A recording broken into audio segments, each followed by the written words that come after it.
It's a double Dandadan kind of day. All right, guys. I feel sensory overload. I'm a little distressed.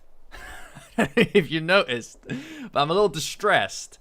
It was too much for me all in one go, and in a way, I kind of feel like it ruined elements of the chapter for me because I was torn between these two different things. It was awful. Everything was so stressful, and this trailer is so good, right? That it overshadows the goddamn chapter this week, right? I fully intend, and guys, in a lot of ways, and hi everybody, by the way, right? That as well. Hi everybody. But look, guys, in a lot of ways, I find that things tend to happen as they should. And this is one of those situations. The hiatus that we are on for a week gives us a whole week slot to make that tier list a real thing. So, it's going to be a thing. So, today's been a wild ride. It's not messy hair. I don't have messy hair. I just have it's tidily messy. All right? It's by design, okay? Hi everyone. Good to see you everybody. What's good? What's good everyone? Yeah, it's pretty fresh. It's pretty fresh off the press, guys. So yeah, look, hey. Here we are. Well, I feel like I've moved slightly away from the Hase cut for a while, right? It'll be back though. I have no doubt about that it'll be back, guys. KP, you should. That is a gift. You have been gift. Oh, Fairy. Well, we've already started. Thank you, my dude. I appreciate that. That is incredibly generous. Also, the Momo icon thing. We'll see, man. We'll see. Maybe I'll feel generous that day. Maybe I won't. Maybe I'll be the same as I always am. You don't know. I don't know. Nobody knows. But hey, guys, look. It's been a wild day. It's been one of those days, and I can see that everybody else is distressed by it as well. And the fact that they, Jenny, shh. Maybe I have something in mind. I don't know. Who knows? But it's been one of those days, and I can see that everybody else was quite stressed by it. The fact that it came out at the exact same, the fact that I saw it at the exact same minute, is horrifying to me, in a way. So when we go over the chapter, when we do go over the chapter today, guys, bear in mind that it has not sunk in. It's kind of almost like reading it for the first time for me, because I don't really remember a lot of it, outside of Vermola plugging the hole in the plane. But more importantly than that, guys, now that most of us have started to, well, a lot of us have started to pile on in. Hi, Angle. Hi, Hoops. Hi, everybody. We eating good. Yeah, guys, we eating good. We eating real good today, all right? This is as Dandadan as it's all getting for us, right? But what I'm thinking, guys, is we just do the same thing as last time. I think we just do the same thing as last time, all right? I'm not afraid to become a goddamn. I'm not afraid to become a goddamn slop tuber, a react slop tuber for this shit, okay? Let's just do it. I don't care. I don't care. Do you care? I don't care. All right, let's just do this shit, all right? Yeah, there's tons of spoilers, dude. Yeah, it's the right trailer this time. Haha, hilarious. Ooh, Michael found the wrong... Shut up. Just the hell up, man. I'm ready to go. Right, we're going to just dissect the shit out of this, by the way, right? And then after this, we'll go to the chapter. So any of you who are here for the chapter, you're going to have to get through, and I know this is awful. I'm sorry that you have to go through this. We have to go through the trailer first. I know, it's dreadful. It's like Christmas, all right? Yes, it's tea. That's tea, yes. I do have some barley tea in the fridge, actually, because Dandadan got so into my brain now that I was like, oh, like in Dandadan. It's not good. That's not the way that you should look at the world. These things have been around much longer than Dandadan, and they probably will be for a long time after Dandadan. But I don't know what to tell you. It's in my brain, and it's part of me now, right? I mean, you know what I mean? My entire YouTube career is circled around this thing, and here we are still obsessed. So I don't know what to tell you. A barley tea, a Dandadan reference. Yes, exactly. Brain rot in real life. Is it nice? It's very earthy. Not my cup of tea. But, you know, acquired taste. I think it's an acquired taste, right? I think it's an acquired taste. All right. It's not terrible. I'm not repulsed, but I don't know that I fell in love with it. But I'll force myself through it for Momo, guys. Like she saw something in it. Right. Okay. Right. Yeah. No, we'll get there. Lentils. We'll get there. A classy way of saying no. Yeah. It's you know how it is. You know how it is. Like a little bit. But look, guys. What we're going to do is it's going to be the same thing as last time with the previous trailer. We're just going to go through it and pretty much rewind it constantly. You know, I see a lot of other review, like channel reacting to trailers and stuff. They tend to just go through it and then they'll watch it and then they'll comment on it. That kind of thing. That's not really how we roll here. Well, I guess, do you guys want to watch it through once first, and then we'll just dissect the shit out of it, or what? What do you guys want to do? I don't know if I can contain myself and be quiet. That's the problem. You know? I don't want to become one of those react tubers who just kind of go, damn. Oh, hell. No way. That kind of thing, you know? Hi, Andrew. See, that's kind of where I'm at. We've all seen it. Okay. All right. We'll watch it through once, guys. We'll watch it through once, and then we'll dissect it.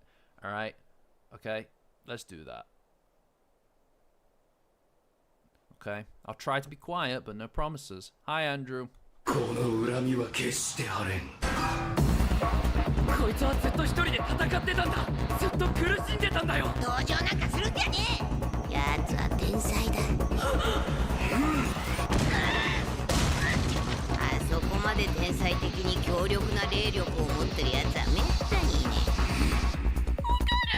え。てめえももちゃん殴ったな。許さねえぜ。天登る竜は虹をかけ、山の怒りは村を飲み込む。そうかいじゃの。貴様の次はあの女じゃ。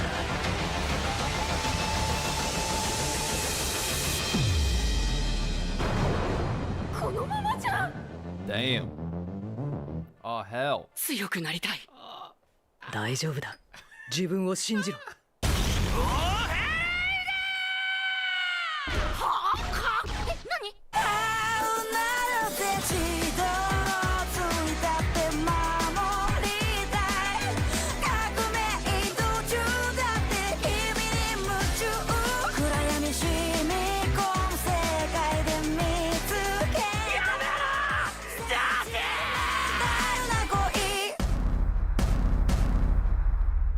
いきますよ。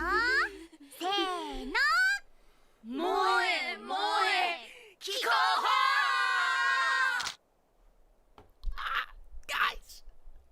We don't talk about Uma, all right? We don't talk about Uma, god damn it, around these parts. Holy shit, guys. Guys. Look, normally in these kind of circumstances, what I would have done is I would have watched this through many a time, right? I intentionally restricted myself from watching it through more than twice, right? More than twice because I felt like I needed to be at least not too familiar with it, right? Because that is crazy, isn't it? Oh my god, guys, it's happening. Oh my god. It's so good. It looks so good. Also, the song, it's gonna hit. Like, I know that some people are very attached to Otonoki, right? And I get that, right? I get that. It's absolutely amazing. Give it a chance. It's a completely different vibe. And this whole series of arcs is a pretty different vibe to the previous stuff, right? God damn, by the way, guys, holy, it's so fucking good.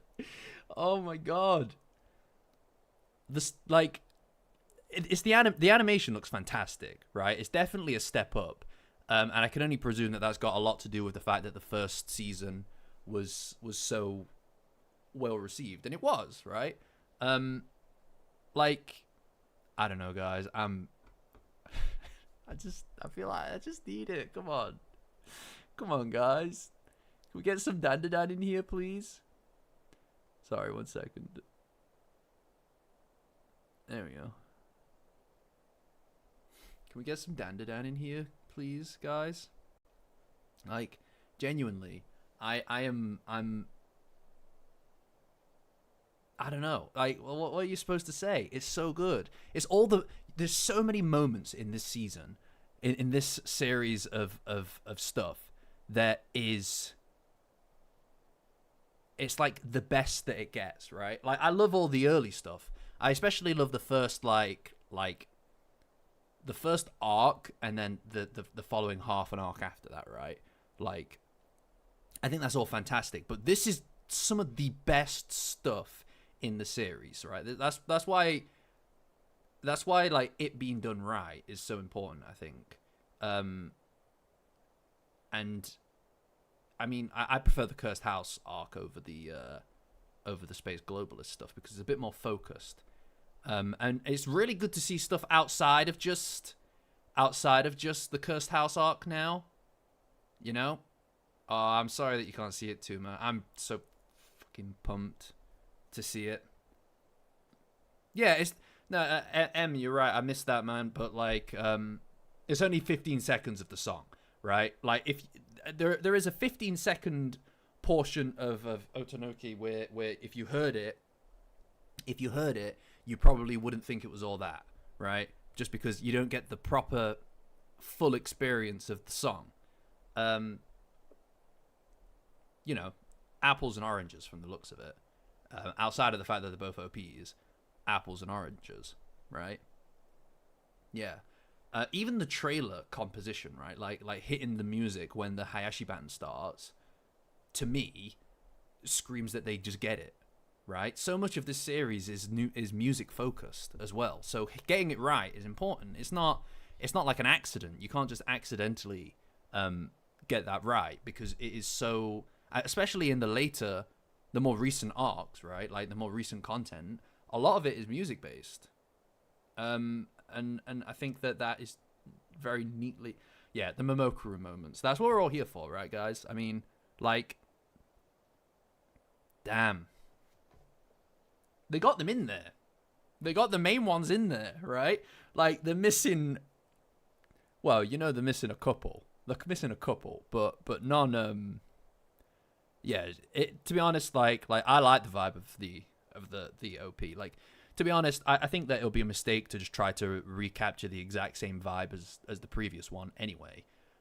Best thing you can do is do something different, right? But goddamn, the car scene is going to be crazy. The car scene is going to be wild. It's going to hit completely different. Like, I'm not ready for it. I'm going to just, you know. I know, Nacha, I know. And you're going to see it on the big screen. You're going to see that OP in the... I can't believe they dropped the Hogani either. I can't even believe they put the Moe Moe Tri-Beam in there. In the trailer. To be honest. If I were an anime only... and this is my only complaint about the trailer, right? If I were an anime only, I would not want to see this.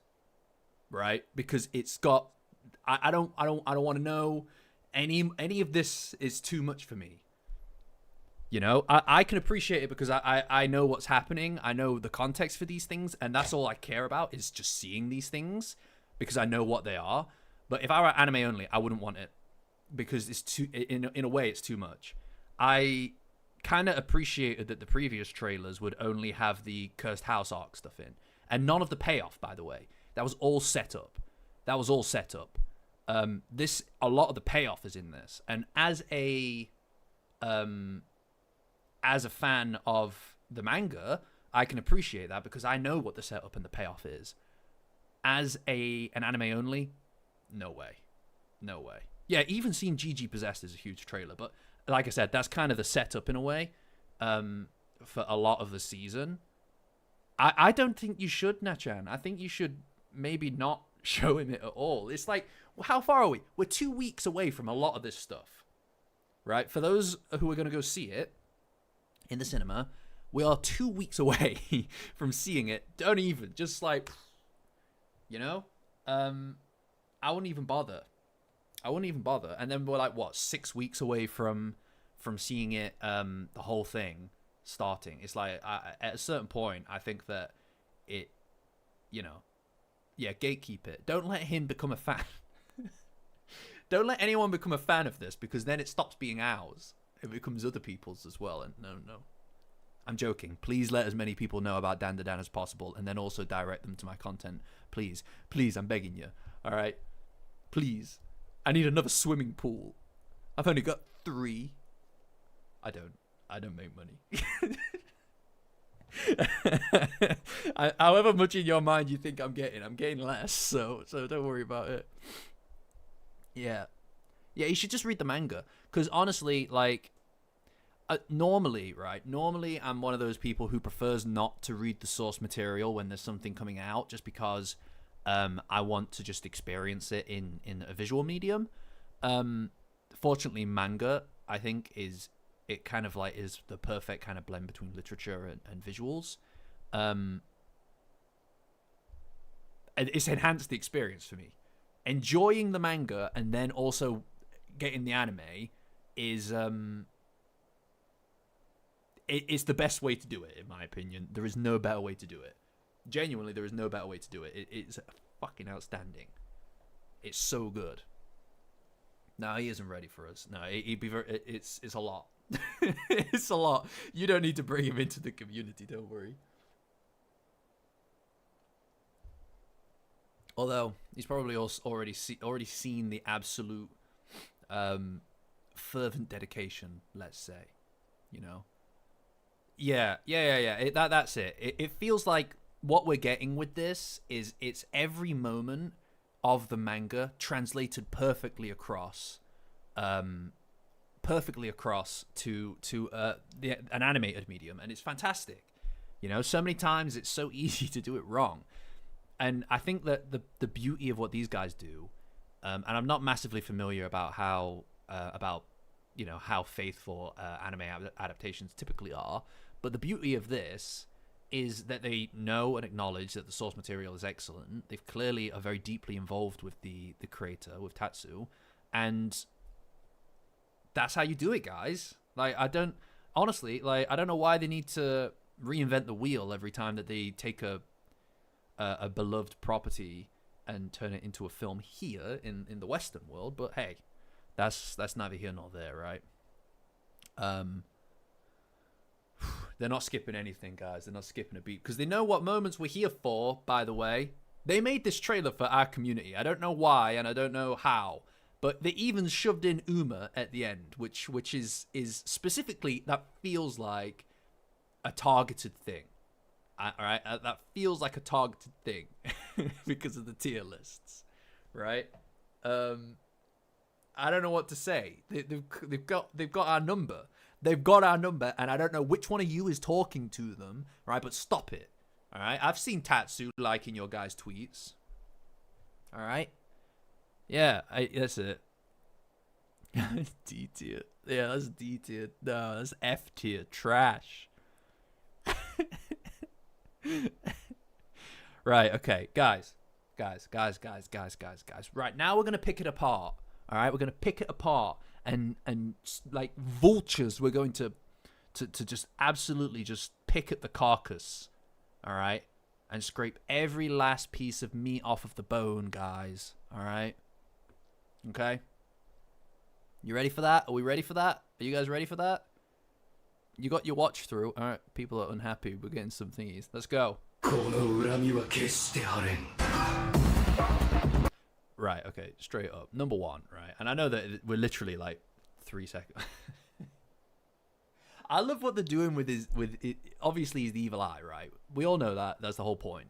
But I love that this thing is so signature. Like the actual eye in the middle is so signature to what and this is the beauty of like color, I think, in the animation as opposed to the manga, is that stands out, right? Like the purple is not just like a like they obviously color coded a lot of the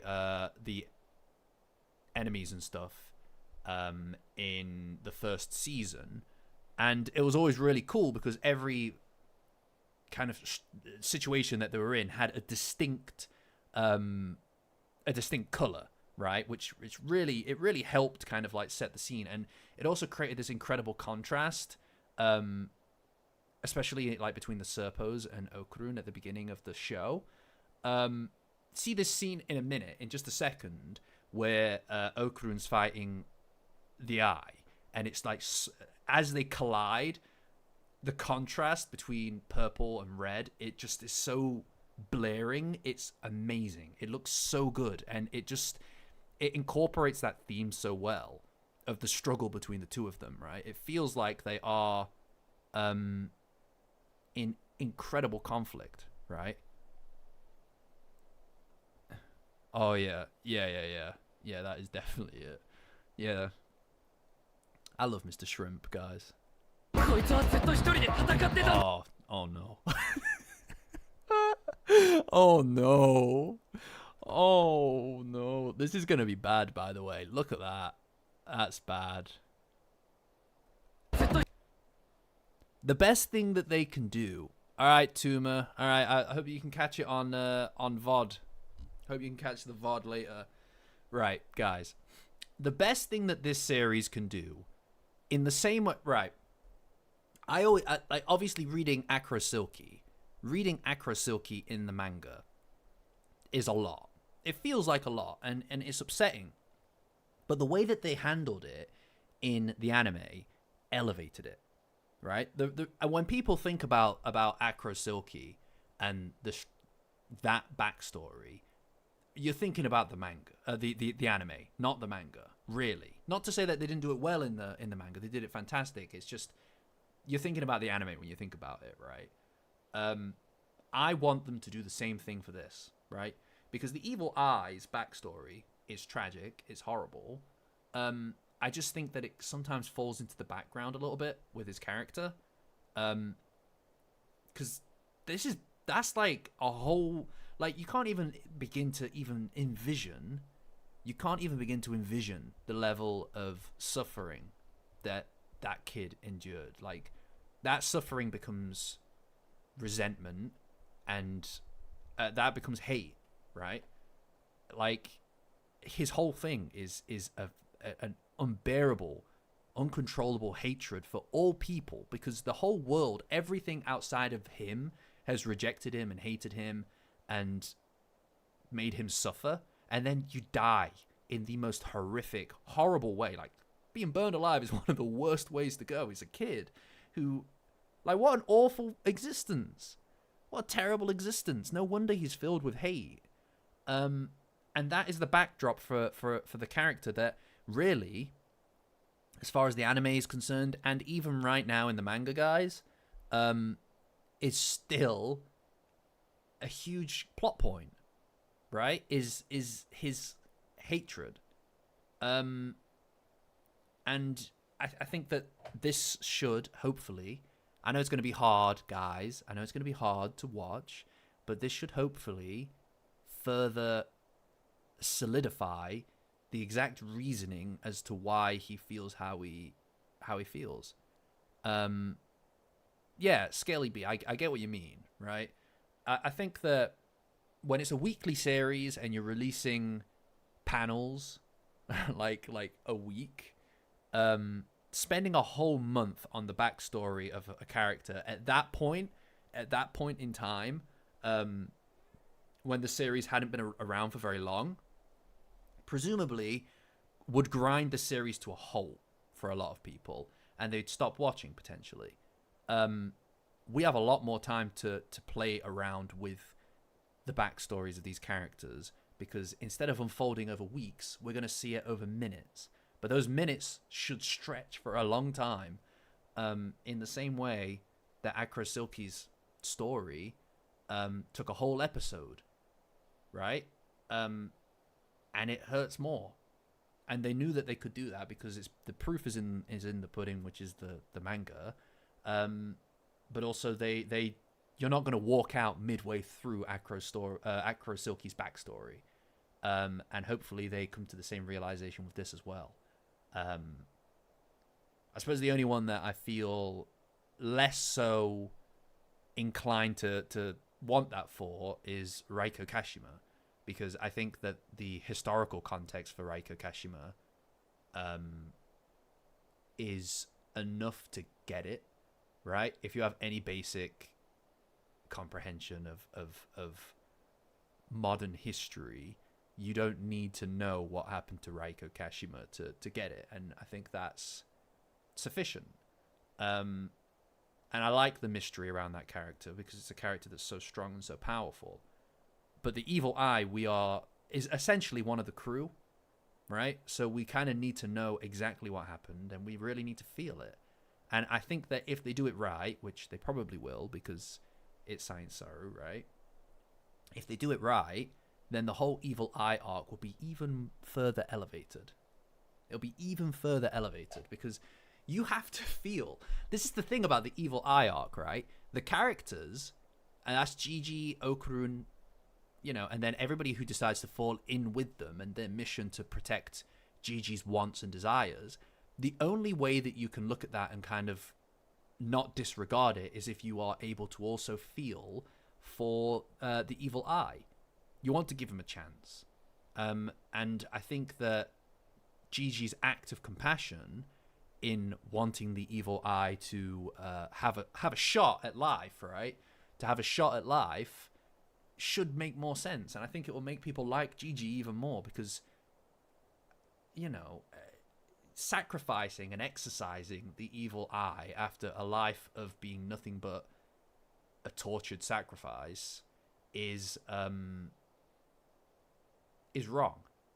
And Gigi is able to go against the grain and stand up for that.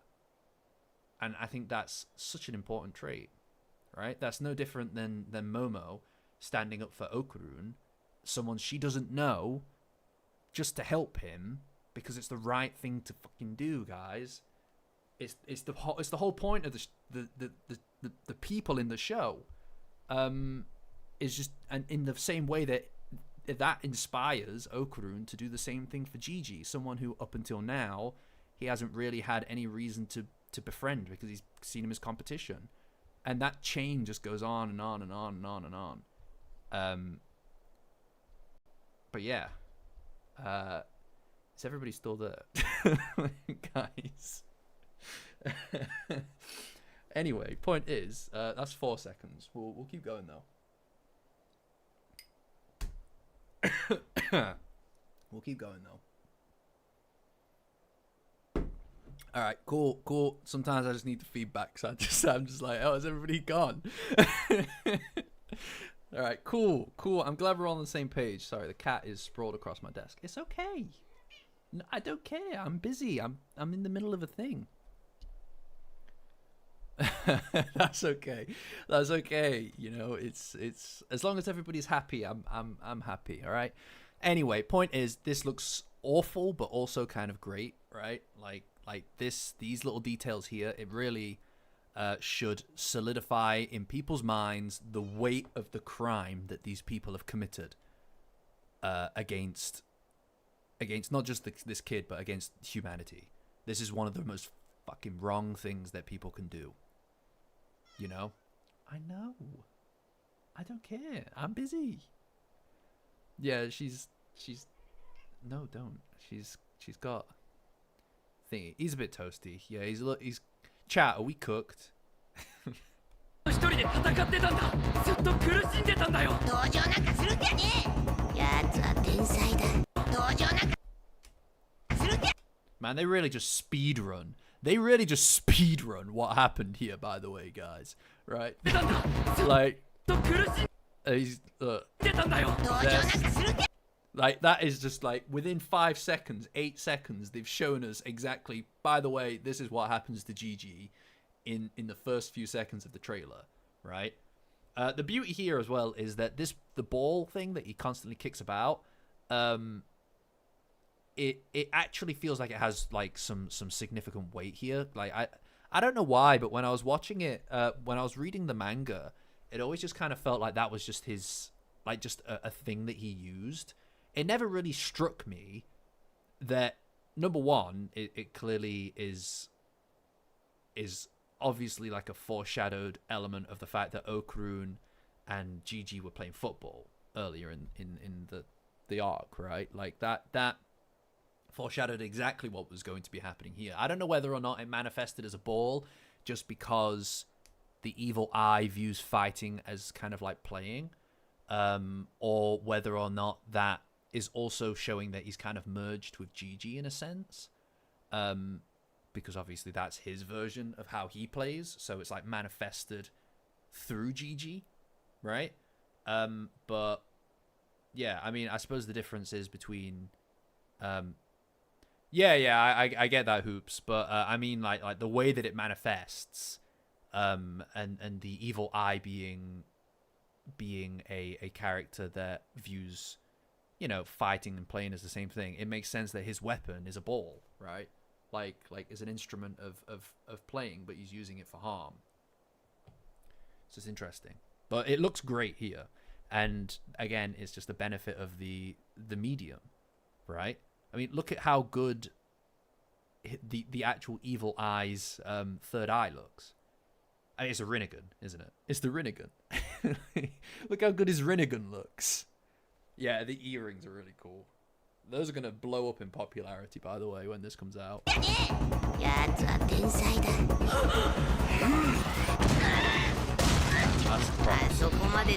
Also, I love that this arc actually features Turbo Granny a lot.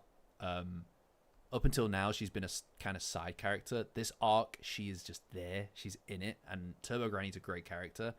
And I imagine that a lot of the anime-onlys don't really fully get it, in a way, because she's not really showed up much.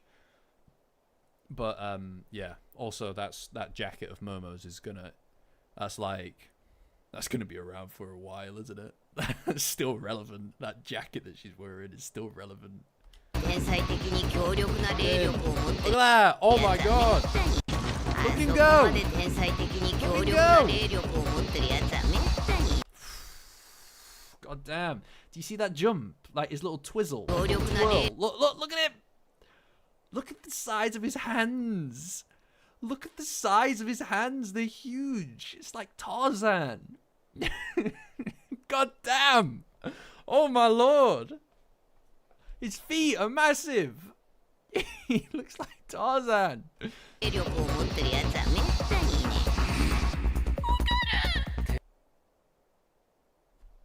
My heart!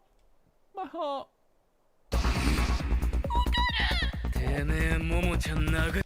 I fucking love this arc, guys. I fucking love this arc, guys. This is the best arc. Oh my god. It doesn't get better than this. It almost gets as good as this. God damn, it doesn't get better than this. Oh my god. I love it. Like, see, this is what I mean. This is what I mean, right? It's like this is the moment where Okurun finally, like, steps up, right? Like, this is where he steps up. And that's not just as a combatant, but also, like, facing up against Gigi. So it's a very personal thing. Him earlier in the arc making the decision to not just surrender and walk away. Instead, he decides that he's gonna fight for Momo. Is like perfectly exemplified here in the actual actions, but also the colors, man. Like he's signified by red, and the eye is signified by purple, and this is something that again the manga can't necessarily show us. This is like a visual indicator of exactly that, is that they are in a struggle, a proper conflict, and it just adds to the scene, right? You don't need to sit there and just look at that element of it and go, oh well, that's how you know. It's like all of this feeds into the central thesis of this arc, or at least of this character arc, for Okarun. Right? And it's wonderful. It looks so good. Like it's like he's like physically interrupting the attack, but also the red is interrupting the purple. He's the one thing that can stop the evil eye, right? That's the point. It looks so good. I can't believe that we are going to be able to see this. Some of us. I apologize for those of you who can't. I genuinely do, but I can't believe that some of us are going to be able to see this in the cinema. That's crazy. That's crazy to me. That's crazy to me. That is amazingly crazy to me. I'm so excited. It's going to be amazing, guys. It's going to be so. It's going to be so good. It's going to be so good. Oh, thanks, Hoops. I feel like I'm maybe overdoing the explanations a bit. I just want every single frame is like there's something to be said. There's something to be said, and you know, like I do love doing the I love doing the retolds and stuff. Doing the Cursed House arc retold was fantastic, but you can't really sit and explain how you view the visuals, the color, and all of these things, and how they feed into the scene as well, because obviously it's black and white.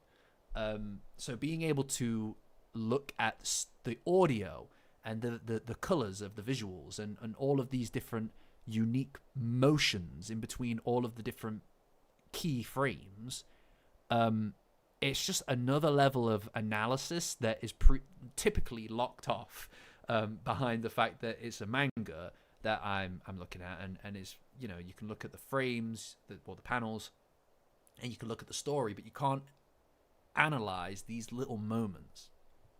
Like one of the areas that I found quite liberating in one of the previous videos was when I was talking about the yokai in the yokai video. When I was covering the Acro Silky stuff, because of the fact that the Acro Silky episode had been aired, I was able to kind of like sprinkle in bits and pieces in relationship to color. So like when she opens the door and meets her daughter, the light from inside of the house shines out, and it's this warm light into the cold surroundings of literally every other moment of her life, which is like this indication, this reflection of the fact that everything good and warm and right about her life, her daughter, is behind that door, and opening it just, it is a striking light that just fires through into the coldness of everything else. It's this visual indication. You don't need to hear them say it, right? You don't need her to go, my daughter, this is the person I love the most. You don't need her to say that. You can fucking see it, not just in the visuals or the scene, like the mise en scène of it. It's the color.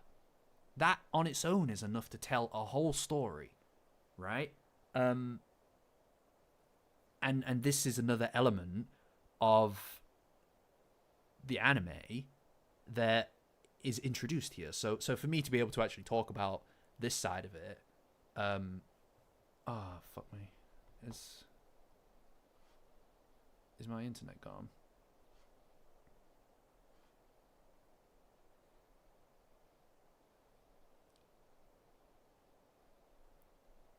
Can you guys still hear me? Can you guys still hear me? That's weird. Key weight frame frequency. Okay, well, if there's anything that if the stream starts playing up, guys, I don't know what that means, but no, I can still see you guys. If you guys can see if the stream goes, DM me on Discord or let me know here in the chat, and I don't know what the hell, but I don't know what any of that means. But anyway, what was I saying? I don't remember. That was completely interrupted me. Hi, Eric. That's messed my flow completely. What was I talking about? Oh yeah, right. So there is a it's refreshing for me to be able to look at this side of it and talk about that. Sorry if I'm going too far into a topic, guys, and it's exhausting, let me know, all right? But being able to talk about the color, whether that's just the way that the red interrupts the purple, or something really meaningful like the Acro Silky stuff, for me, the opportunity to talk about that is crazy good.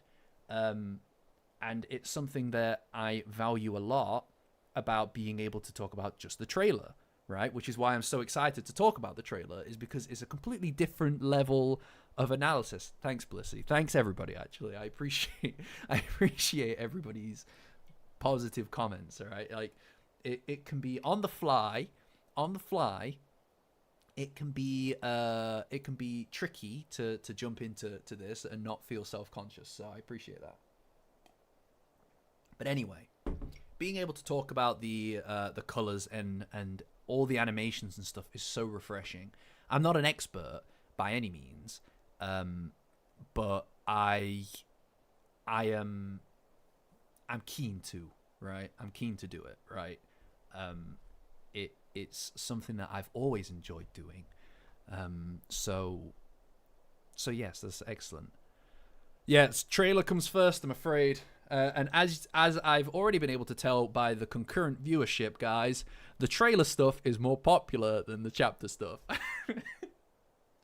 So, hey, I don't know what to tell you. All right? I'm going to have to transition slowly to being a slop tube react channel. I'm sorry. It's where the money's at. It's where the ad revenue's at. I'm joking. I'm not going to do that. I'm not going to do that, guys. Are there 50 people? Holy shit. I can only see 38 from my end, but who knows? But yeah, look, hey. Right, okay. Let's continue.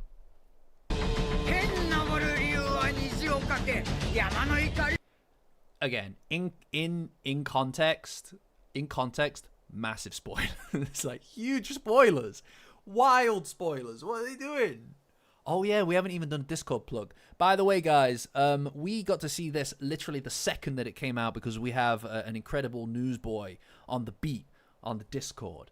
But if you guys care about Dandadan, guys, I'm telling you, best place for it on the internet is our Discord, right? So it's free to join. Just join as a free member on Patreon. Link is in the description, guys. Join as a free member, and you will be able to join the Discord. Again, free membership. You don't need to pay. And it will get you. You can find the invite to the Discord there. It's the best place to discuss Dandadan. Honestly, we're almost 100 people. We're almost 100 people strong now, guys. You want to be on the ground floor of this? I'm telling you, it's amazing. It's so busy every single day. Today was wild because of this. Every time that something new drops, guys, the whole place explodes. Okay. Yeah, no, you're right, Kevin. They released literally at the same minute, and we were just like ripped between two different channels trying to figure out which one we wanted to talk about. And as you can see, the trailer took priority. But there's almost 100 of us. There's almost enough of us to fight the gorilla. All right. So please join the Discord, anybody who wants to. Anyway. Icky. The at the end of the day, when it comes to the Suchinoco, right? Yeah, Janny's right. We just kept screaming in all the channels. It was awful. It was great, but it was exhausting, right? So here's the thing about the Suchinoco, right? I feel like the manga doesn't quite capture the disgustingness of this creature, right? The parasitical nature of this creature. It's rotten.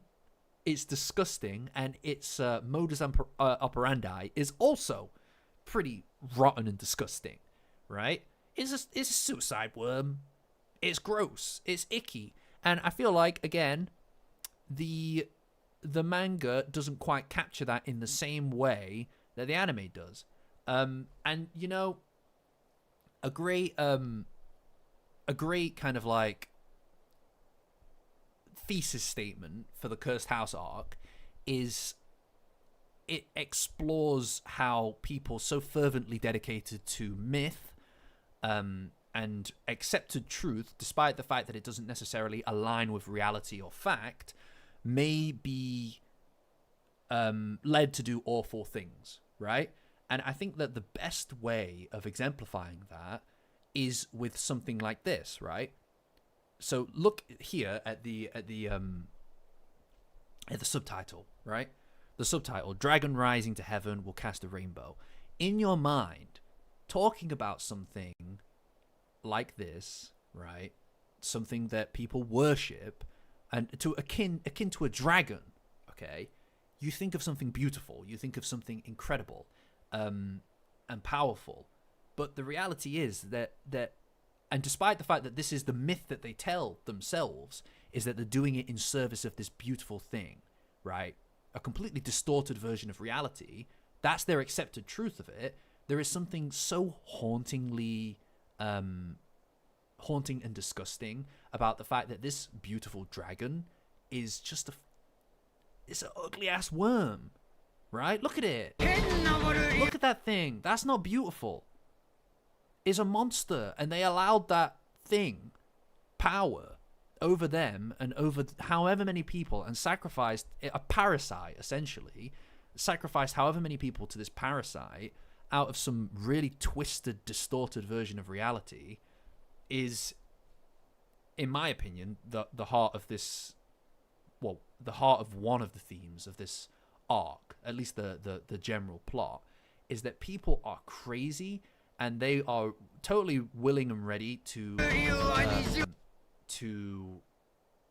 distort reality, and it's almost like this thing to them is beautiful, and that's crazy.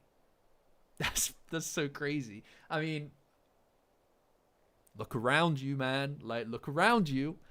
In right now, just I'm gonna leave it as vague as possible, but it is very real that people are ready to put disgusting monsters on a pedestal because of the fact that they believe something that's not true, man. That's disgusting. Look at that thing. And the anime, just even watching the movement of this creature, it's not beautiful. It's fucking disgusting, man. It's disgusting.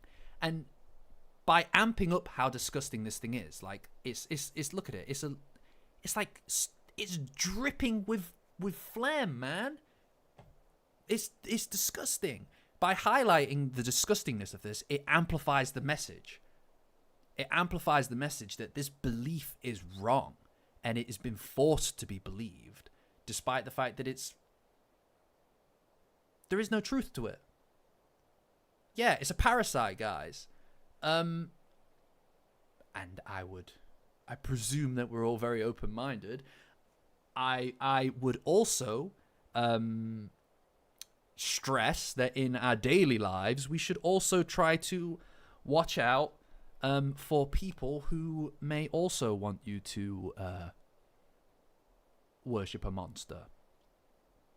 Anyway, it's a very bad time to tune in, Kills. A very bad time to tune in.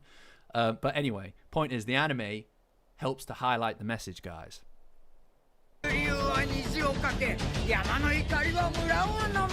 Yeah, that's these are all like, again, if you're an anime only, guys, if you're an anime only, I would just not be watching this. I would just not be watching this if I was an anime only, because this is just riddled with spoilers. Like, maybe without the context of having read the manga, it may feel like if there's not enough context to figure out exactly what's happening here. I personally think that these are crazy spoilers. This feels like it's more made for people who have seen the manga. But that's just me. Do what you like. I'm not going to tell you what to do. You do what you like. Momo's the best. Also, this arc, it helps to solidify that as well, by the way. Momo's the best. She's the bomb, right? She's so cool. Did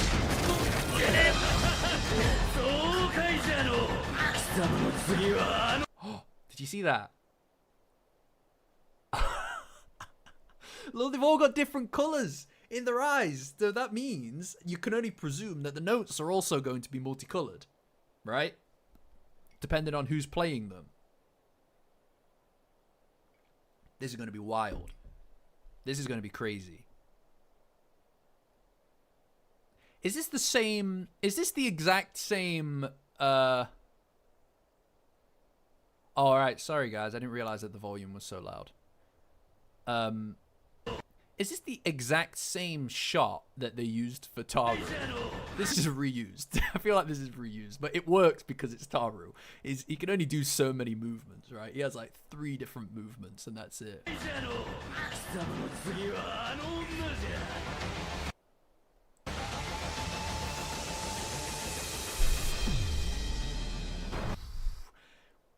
Guys. Yeah, I think it is, but that's fine. That's fine, obviously. It suits Taru. It suits Taru.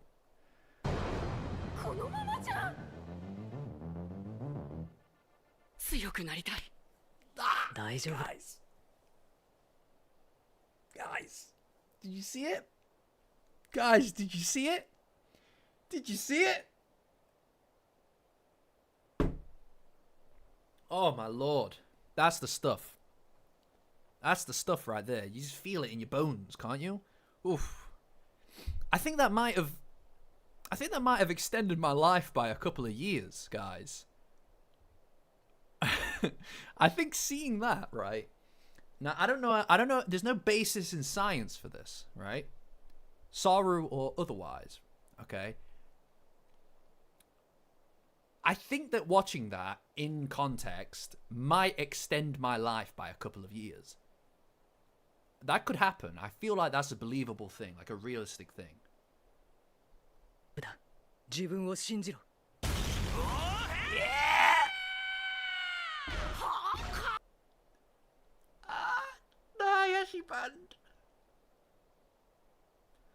Again, this is another thing that is going to, that you can't get the full scope of. Yeah, no, Scaly B is going to rewire my brain again, right? This is another thing you can't get the full scope of in the manga. Is the music here is so important to the scene, and imagining it is great. It's really great to imagine it. It really is, but you can't like get it, you know? You can't get it in the same way. I can't even begin to imagine. This is going to be crazy. This is going to be crazy. This is going to be amazing when it actually happens, because it's so central to this part of the show, right? And this is something as well that is carried forward across countless arcs, right? Like multiple arcs at this point. And they do a great job of getting the like Tatsu does an amazing job, almost an impossible job of getting us kind of like involved and getting energy for the parts with music in the manga. I don't know how he does that, because you can almost hear it in a way because of the fact that it's so well drawn. But this right here can't be outdone by anything but a medium like this, you know, like a multimedia medium. And I am so excited for this. And you can tell in the trailer that they are also excited for this, because it's when the OP hits, right?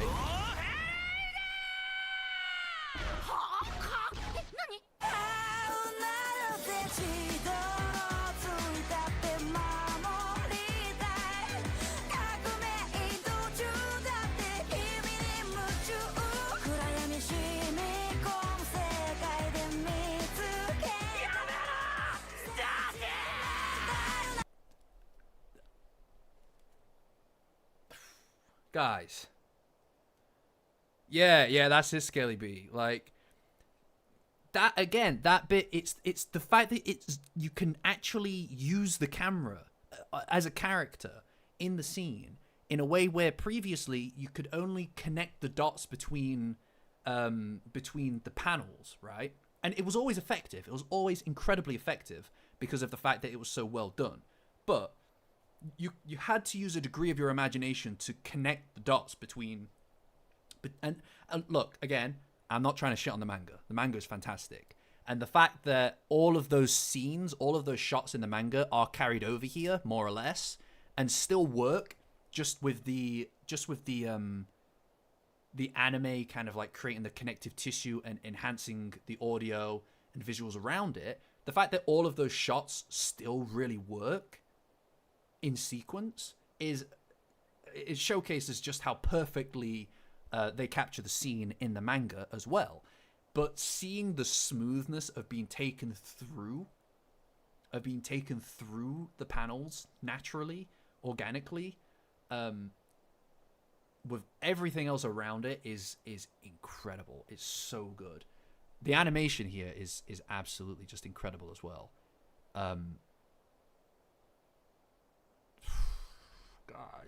Guys, this bit isn't even in the movie. This is going to be over a month. This is going to be months until we see this.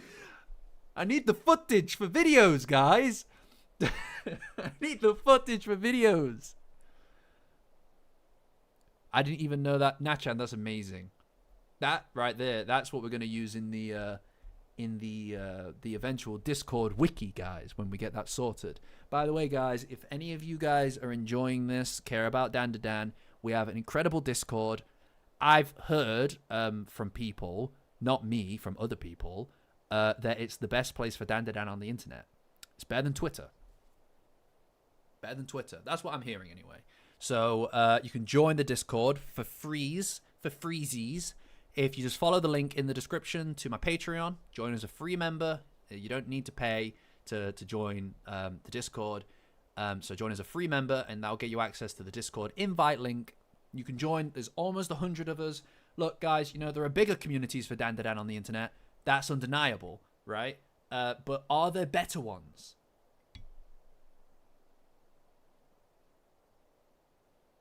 No, I'm trying to say no, but quietly.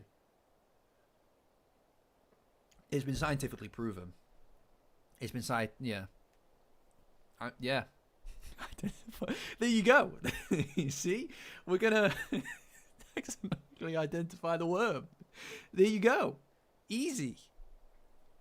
There you go. We're going to have a whole wiki full of stuff, guys, by the end of this. I'm telling you, it's going to be incredible. This bit is going to, like, this bit hits. Look at it.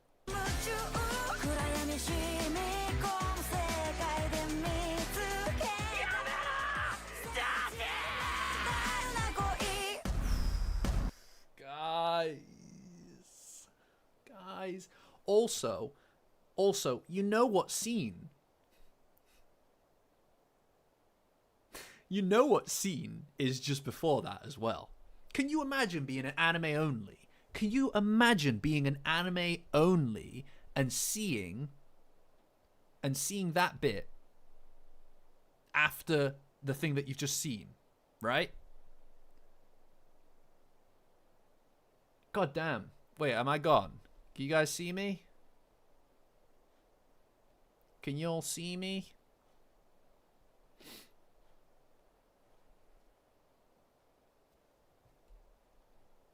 Alright. Cool. The paranoia, by the way, ever since that stream broke. We haven't even looked at the chapter yet. Right, we're almost done. Right? But can you imagine being an anime only, seeing the scene that precedes this, right? And then seeing this. Presumably this is the end of an episode. So they would have just seen what came before this. Right? And it's like, God damn, guys. Oh my lord. They're lucky. They get to experience it for the first time. Oh, Corey. Thanks, Corey. my guy, Goddish. Thank you. That is incredible. That is incredible. Oh, look, you got Wolf. You got Wolf. They're in cahoots. The Aussies, they're in cahoots. Thank you. I appreciate that. No, genuinely, all the anybody who's subscribed as a member. To be honest, guys, you don't need to be a member specifically, right? I appreciate all of my subscribers, paid or not. But people who are willing and ready to donate to the channel, you're all crazy. But hey, my favorite kind of crazy. So that's fine. It's very overwhelming. So thank you. I appreciate you. All of you. Anyway, the paying kind. I don't want to say it out loud. I don't want to say it out loud like that. Come on, what is happening? Can you guys see me still? Can you guys still see me? I'm getting that weird thing again. How weird. Okay, well, if you can still see me, that's fine. I don't know what's happening with my OBS. Maybe it needs updating, but we press on until we are dragged. Until I am dragged out of this seat. God damn it. We continue. Cool. Alright, okay. What we're going to do is we're just going to listen to that whole part again, because I'm really excited for the new OP, right?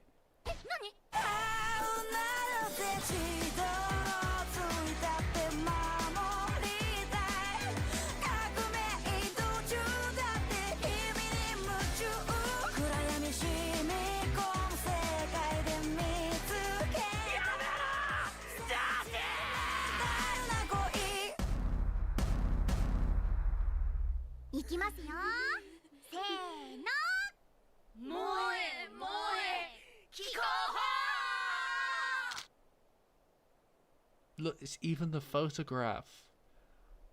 Oh, my God. God. No, stop talking about the unnamed waitress, alright? She's a nobody around here. She's an F-tier character. It's just perfect. It's just perfect. Like, what are you meant to say? What are you meant to say? It's just perfect. 2024. Oh, they've got a lot of bad stuff ahead of them.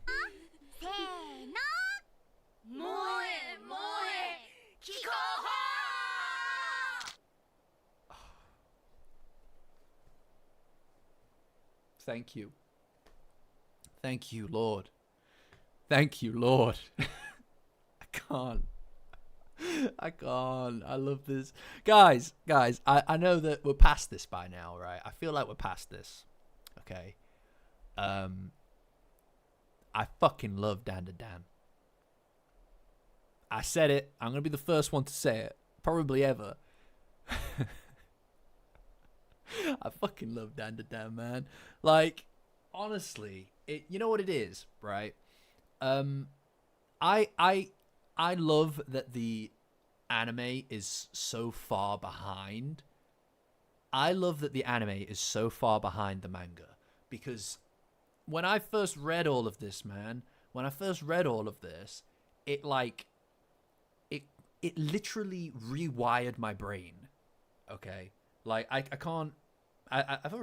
spoke about it before, right? But I was in, like, not the best place in my life at the time, and there is something about it, and it's something that I don't even want to fully dissect, right?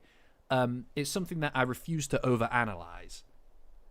I know, me. No, it's something I refuse to overanalyze.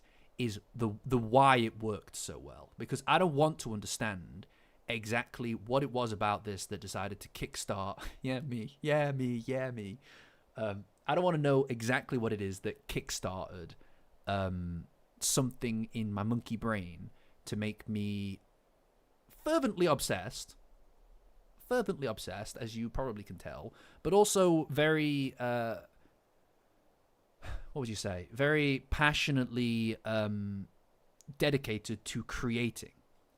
I don't know what it was. There was something about it that inspired me to do whatever that is.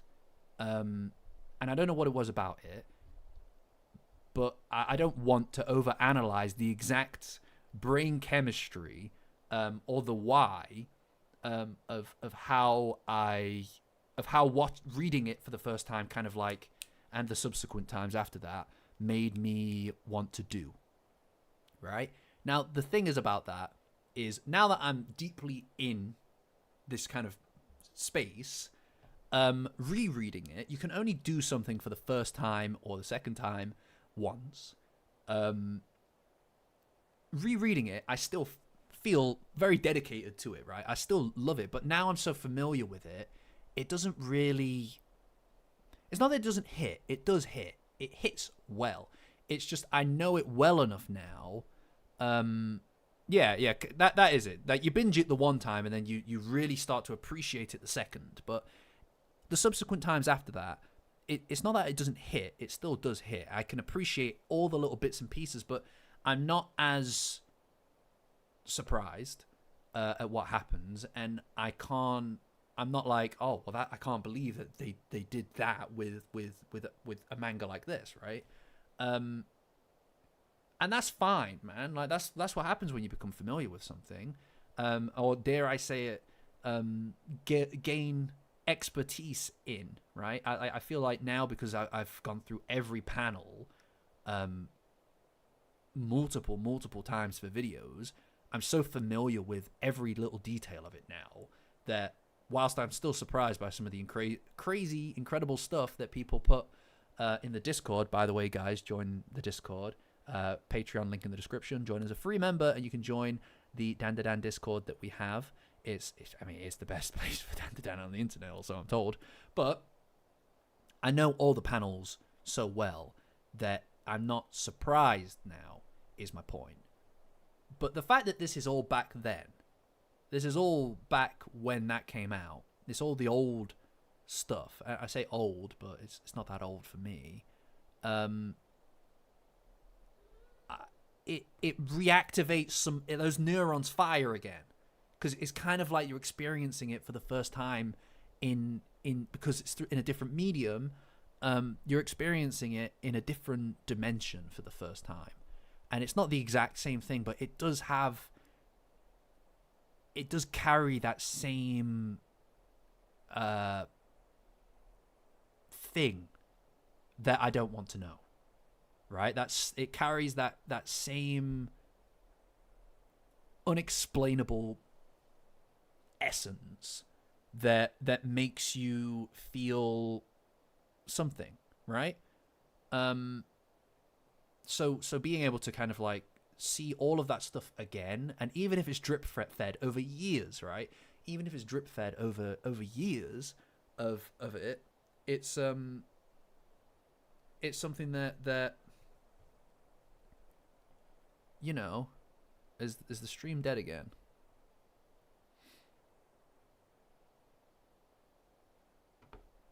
Is the stream dead again? Yeah, I don't know why it keeps doing that, guys. But no, my point is that it feels like I get to do this all again. It feels like I get to do this all again. And despite the fact that I'm in a way more comfortable spot, right, guys, a lot of that is due to not having to find as much purpose, because I feel like I derive purpose from what I do here. I get to derive purpose from what I do here, so I'm not desperately searching for it anymore, or not as much. Everybody's always searching, but not as much. So I don't, it's not, it's just different. It's nice to do it again, I guess is my point. It's nice to do it again. And it's cool. It's even cooler, guys, that we get to do it again as a group. Because we didn't do that last time. You know, last time we were all doing this all on our own in our own little things. Maybe we had a few friends who liked it. Maybe we had nobody who liked it. Maybe you had to try to wrestle other people into liking it. But this time we all get to experience it from the position of knowing that we have a community of people who also like it, or maybe more than like it. And that, the C word, not, you know, the other C word. And that is, that's cool. That's great, you know, because we get to re-experience it in a completely different way, I think. And that is something that I'm infinitely excited about, you know. It all hits. It all hits, guys. I don't know. I don't know what to tell you. I'm really excited. I'm really excited. Generally speaking, and this is like the bit that I keep, as far as like the manga is concerned. This is the stuff that I kept going back to, and the fact that we're gonna have so much of it all in one go is amazing to me. Yeah, that's it. That's exactly it. It's gonna be really cool to be able to experience this, guys, as a community, you know. Yeah, so like I said, you know, I'm again in a better place, I'm not searching for the reasoning for it, but I still feel a deep kinship with this stuff. So being able to re-experience that is badass, right? That's cool, and that's exciting, you know. And I'm glad that everybody seems to feel the same support, Jenny. And look, let's just try to get more of us, guys. All right, there's tons of people out there who still aren't on board. Right? They could be your friends. They could be your family. They could be down the street from you. You could pass them in the street. Anyone you meet, you should be grabbing them by the scruff of the neck and saying, "Have you read this goddamn manga yet? Are you watching Dandadan or not?" And they're like, "I don't know who you are. I don't know who you are. Please, just here, take my phone, take my wallet, whatever." And you'll just be like, "Did you watch it or not?" Yeah, guys, you got to hand out those flyers for the channel, by the way. Anybody who's going to these Dandadan cinema events, guys, you got to be handing out the flyers, all right? Okay, now print them at your own expense. Print them at your own expense. I'll reimburse you with exposure. I'll reimburse you with exposure on the channel. You know? Oh, Jenny, that's badass. That's really nice. I'm really happy for you. I'm happy for everybody who's getting to see it. I'm also very upset that some people aren't going to see it. But yeah, not even a stipend. I'll double your pay. There is no pay. Right, okay. Let's just watch that last bit one more time.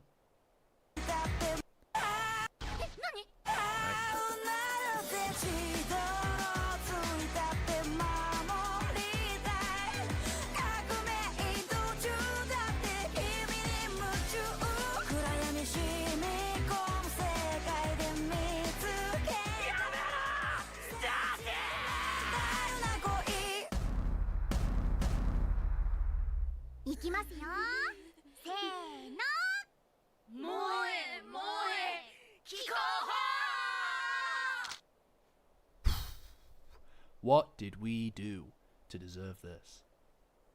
What did we do to deserve this? I don't know. Do you know? God damn.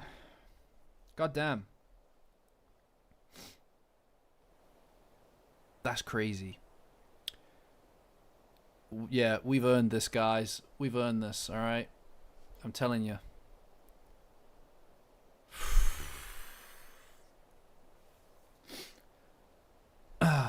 So guys, before we move on to the chapter, I have a pomade. I'm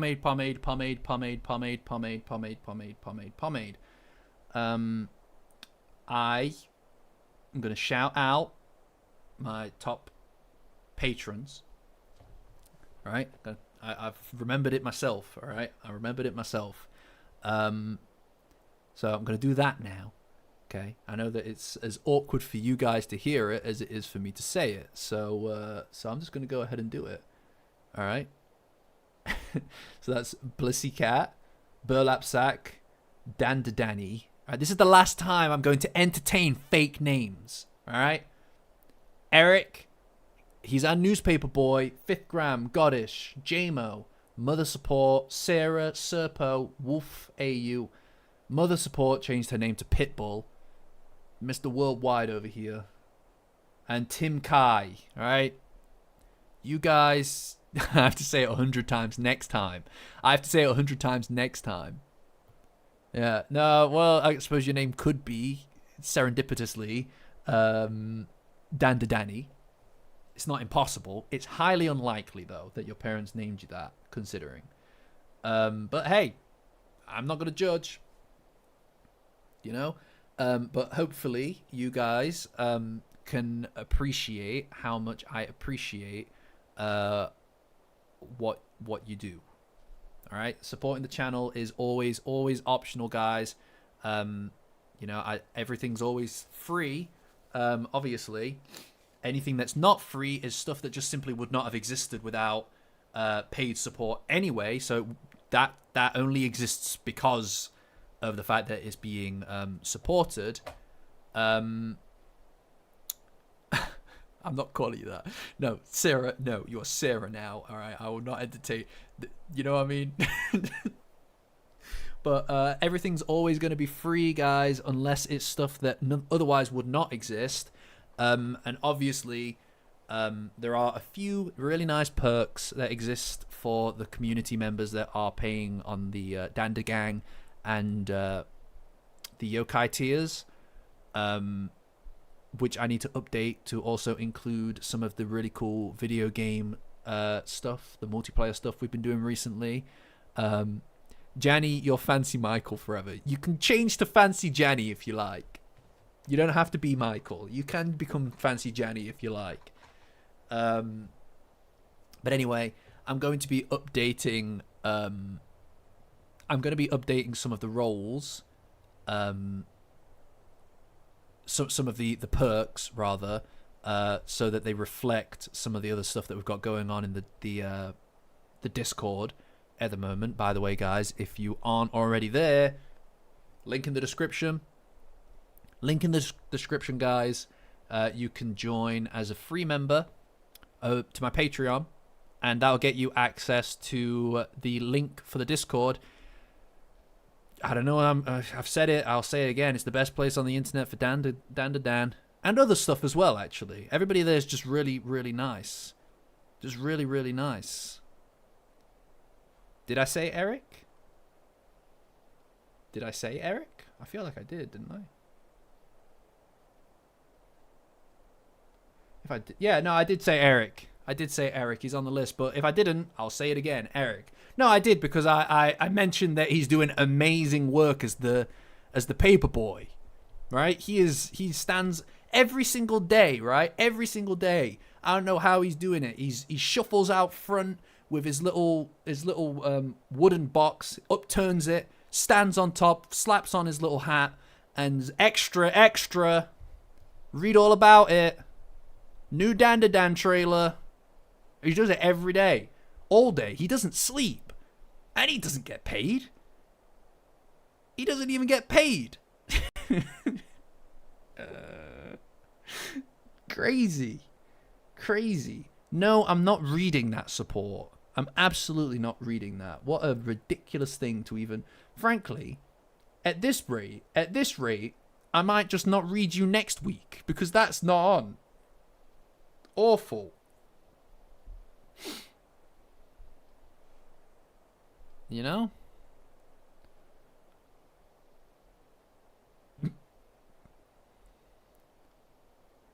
Yeah, yeah, that's it. Yeah. Eric does the thing that none of us want to do.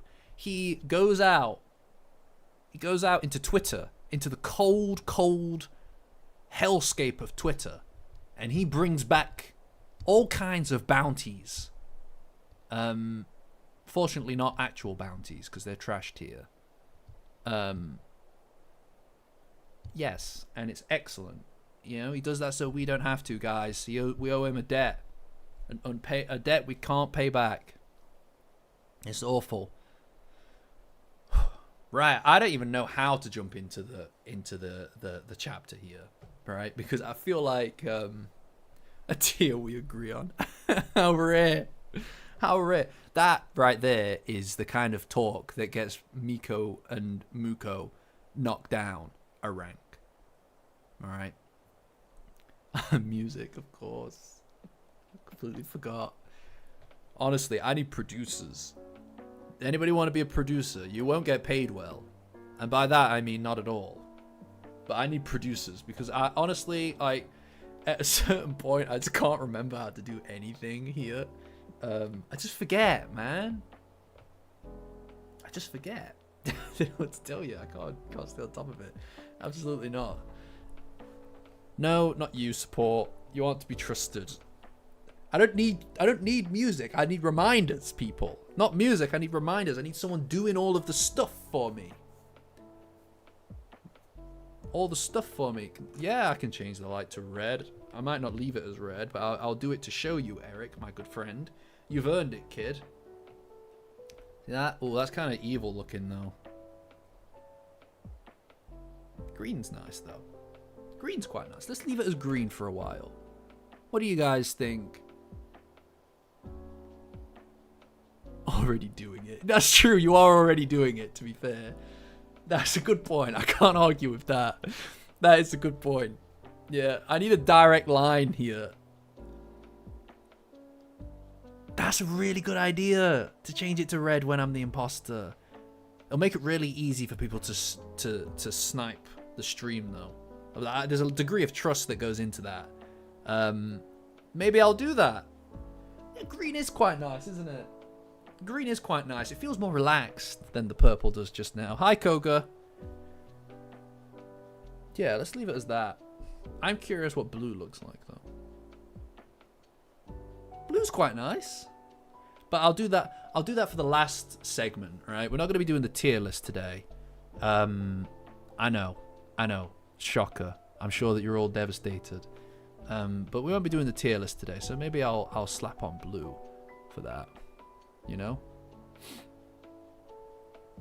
You hate what? You hate green. You don't like green. Is that what you're referring to?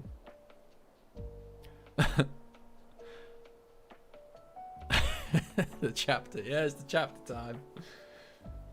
Time for the chapter, guys.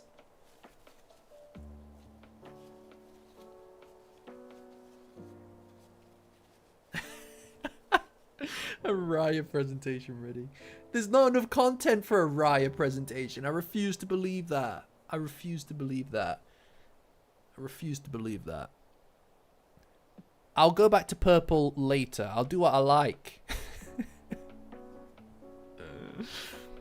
Alright, I'm going to leave it as green for a while, and there's nothing you can say. That's alright, Koga, my dude. Right, I'm trying to like get my brain into chapter mode now because that was intense back there, guys. So, as you remember, guys, last week we got a Sharknado, and it's very strange. And this week it picks off exactly where we left off, which is the plane flying into the Sharknado. It's a typhoon, apparently, or at least is what they think it is. And I suppose you got to also remember that they're trying to ascertain what's happening outside from inside of the plane, right? So they've got these tiny little windows to try and figure out what's going on. Oh my god. Blissy, you are actually my producer, by the way. What the fuck? I'm just the talent, okay? Oh my god. Oh my god, I'm so bad at the organization. Guys, I'm really unorganized. I'm just a disorganized, silly guy. Alright? Yeah, you're earning that £0. No, double your pay again. Alright? You've earned it. Double that pay. I know this is why I need a... Well, this is why I have one. She's just in the chat, guys. This is why I have moderators on the Discord. I could never do it myself. Anyway, guys, I imagine that the majority of you who are currently still in the chat are people who are already in the Discord. If you're not, guys, Discord, you can join the Discord through my Patreon.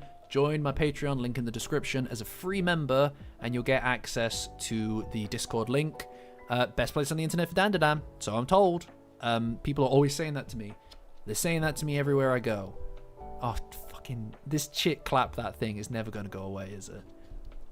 Alright, I misspoke once. Do you know how many hours of this I've done? You know how many hours of this I've done? And I misspoke once.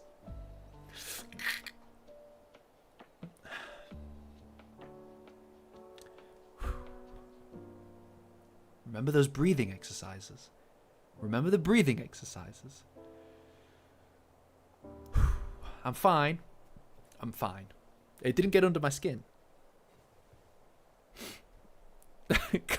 No. It's just a legend people are gonna tell. Chitten, I'm gonna cry my eyes out. It's fine. Anyway, they're flying sharks, guys. It's a Sharknado. Okay? And immediately Vamola runs to the window because she wants to see the sharks. She is a precious creature. Right? Vamola is quick. There's nothing up here with that girl. Vamola is completely vacant. And I absolutely... Alright, yeah, chitten. It's very funny, guys. The chitten thing is very funny. I'm getting some negative juju, you know? Anyway. She's a precious creature, and she just wants to see the sharks. She's never seen a shark before. She's so cute, and she's dressed in a Godzilla outfit and everything. It's so cute. Azuma also wants to see it, but he is blind. He's actually just fully blind now, and he can't even see where he's going. And despite the fact that none of this makes sense, they seem quite satisfied. They seem quite satisfied with the situation, whereas Momo is a little bit more confused about why there are sharks in the sky, which makes sense. Anyway, one of the sharks blows into the plane and completely smashes a hole in it, which naturally is cause for concern because they are in the air. Ryuji coded. Support coded. And then obviously they start getting pulled out of the plane, and Seiko, is that it? Is that what we go with? Is it Seiko? Because it doesn't feel right for me to say that now. I'm just gonna keep saying Seiko. Anyway, tells them all to hold on to something. Emotionally mild. Is that right? Is that right? Aww. Aww. I love Vamola. I love the way that she reacts to things. It's terrible. Yeah. So they start getting pulled out of the plane, and yeah, I mean this series is weird as shit. Alright? This series is weird as shit. There are sharks hitting the side of the plane, causing them to be pulled out, you know? It's just very confusing. That's true, Sharknadoes could be a commonplace thing on Earth as far as she's concerned. You know?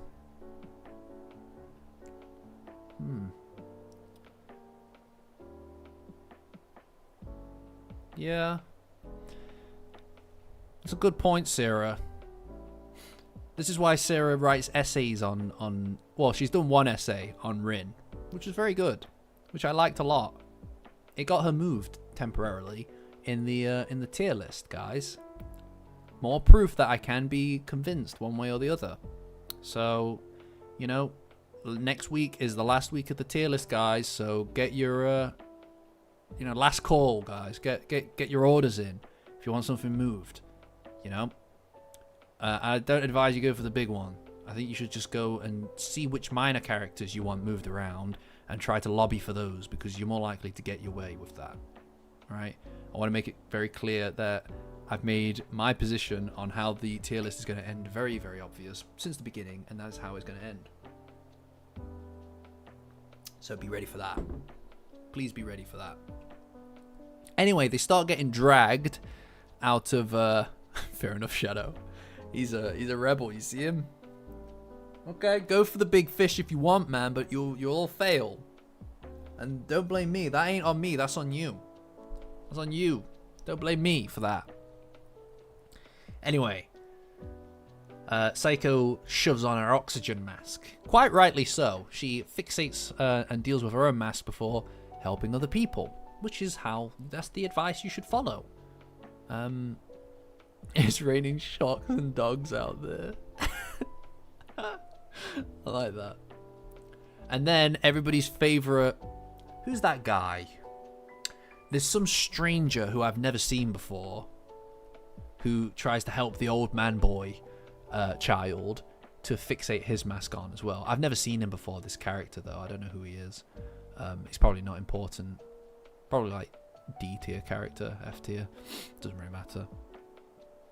I don't think anybody's ever seen him before, to be honest.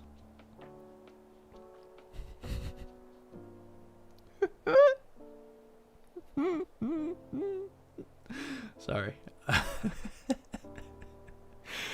I'm such an annoying prick. It's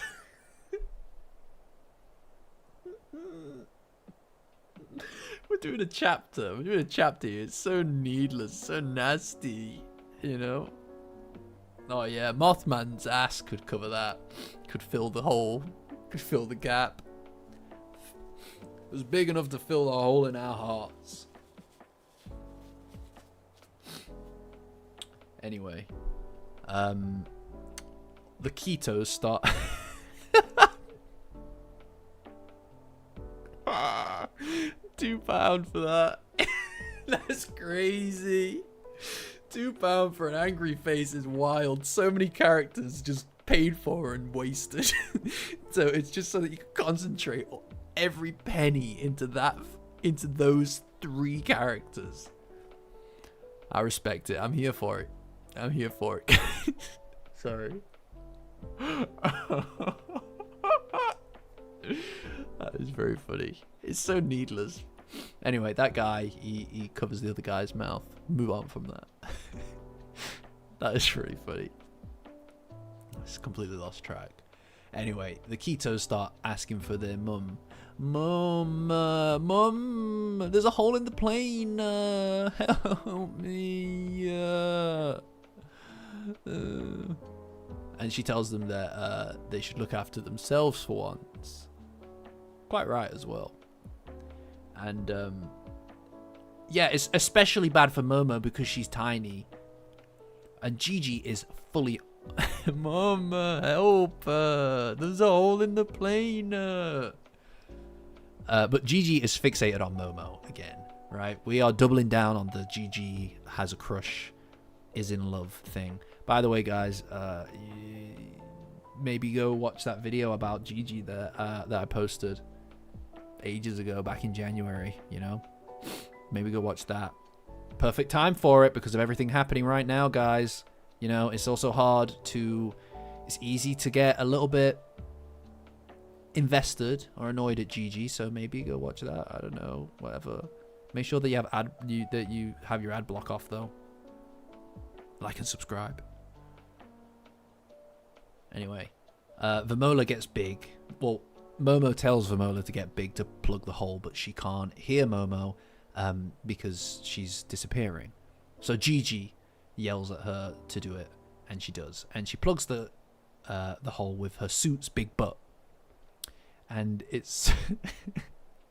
I love the suit, man. I love the kaiju suit. Alright, Koga, catch ya. I love the kaiju suit. It's so good, isn't it? Its face is like...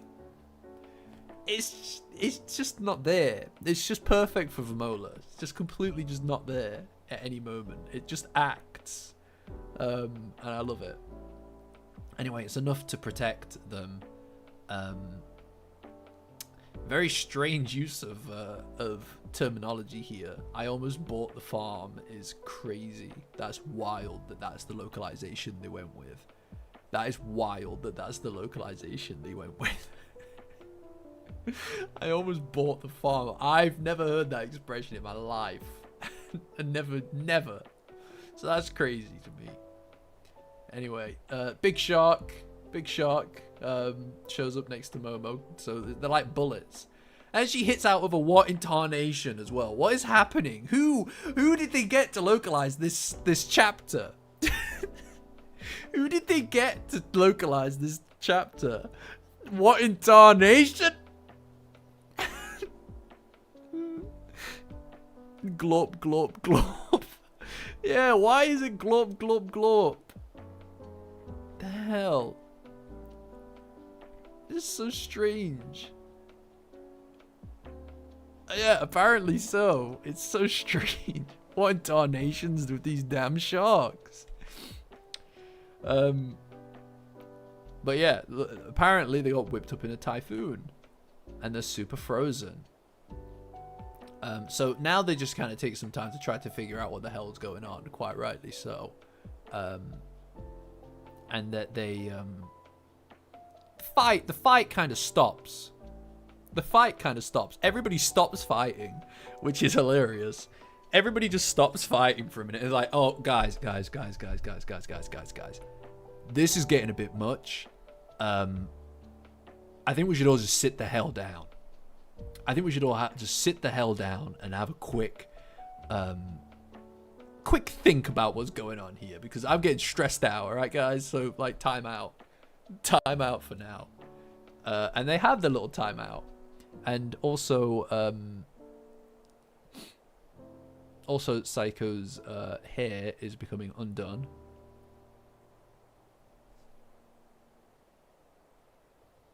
Whatever. Like, I'm a simple guy, all right? I'm a simple guy with simple requirements in life, all right? And this is one of them. I don't know why, but like this arc, Tatsu has been going crazy when it comes to Psycho, right? Like,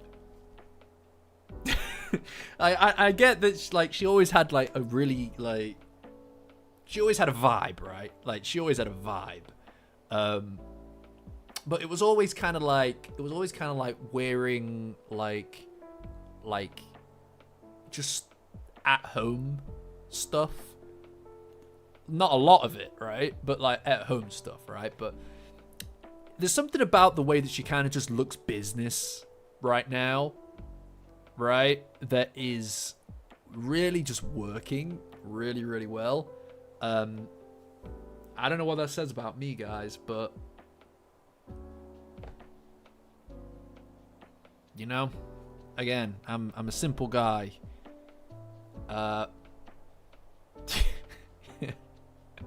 Yeah. I don't know. He's been cooking with it. I don't know what to tell you. All right. And it's here as well. It's whatever. All right. That's enough. That's enough of that. Anyway, everybody's worried that they're gonna crash. Damn. Everyone's worried that they're gonna crash. And Psycho asks if everybody's okay, or rather, if anybody's hurt. And everybody says no, including the Ketos. They're all like, no, we're all right. We're fine. What is happening?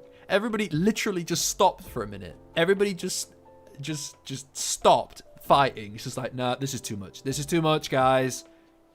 This is too much. Let's all just have a sit down, you know, and think things over. Have a cup of tea? Have a sit down? And also the sharks start biting at Vamola's back, which is really sad, because you can see on the panel, I think you can see on this panel, by the way, where the sharks are like biting at Vamola's suit, which is ridiculous. There's like a little shark there. Oh yeah, surely Saika's powers are going to be useless at the shrine, right? Because it's outside the bounds of the city. Unless she like asks the gods of that location to... Oh. That could be it, Sarah. Interesting. That's also true. All the gods do converge on the shrine at that night. That's the point. That's quite right. In a lot of ways, it might be the perfect opportunity for her to access power. Right? I don't know. I don't know with this anime anymore, with this manga anymore, because it's like we've got the frozen sharks hitting the plane like bullets. I don't know. I'm beyond guessing at this point. Like I've got my macro theory, my overall theory. We'll see, eh? But I don't know. Anyway, everybody's very cold now, though. Everybody's all cold and chilly. They're chilly beans, because of the fact that it's freezing outside. And at this rate, they're all going to freeze up like the sharks. And it's at this moment, finally, that Saiko is able to respond to Momo and can see her, which is really nice, right? Yeah, I don't know. Like maybe that shark's just a little bit less frozen. He's defrosting. Anyway, Saiko. Yeah. Yeah, I mean, eventually we're going to see Momo's powers unleashed fully. Like, that's got to be, like, her whole thing, Scaly B. But we'll see. We'll see if that occurs this arc. I mean, I still am of the mind that she's going to probably lose her powers. Or sacrifice them to save Okarun. But we'll see. You know? My theories are well documented at this point, guys. I still believe in them. They seem less and less likely every day, but I still believe in them. You know, they're all trying to go to the same spot, so maybe that's the perfect opportunity. It also gives us the chance to see Count Saint Germain as the true villain, right? All the people that they face so far are just underlings. So seeing him show up and absolutely clear house, and then also give them this ultimatum and take Momo's powers and exploit her connection with Okarun would be one hell of a declaration of the kind of guy that they're dealing with, right? Right? But anyway, look, hey, my theories are well documented. Well, I don't know if he's the final villain of the series. I think it's too early to tell, if you were to ask me. It's only just really taking off. I think it's way too early to start talking about final villains. I do think that he's the villain right now, right? Like, he's been working in the shadows this whole time, using other people, and stakes need to be permanently raised, you know? I think that Momo sacrifices her powers to save Okarun, and that would also coincide with her confession, the returning of her feelings to him and making it clear to everybody how she feels, and then hopefully Turbo Granny shows up, and it's through her that they maybe don't defeat CSG, but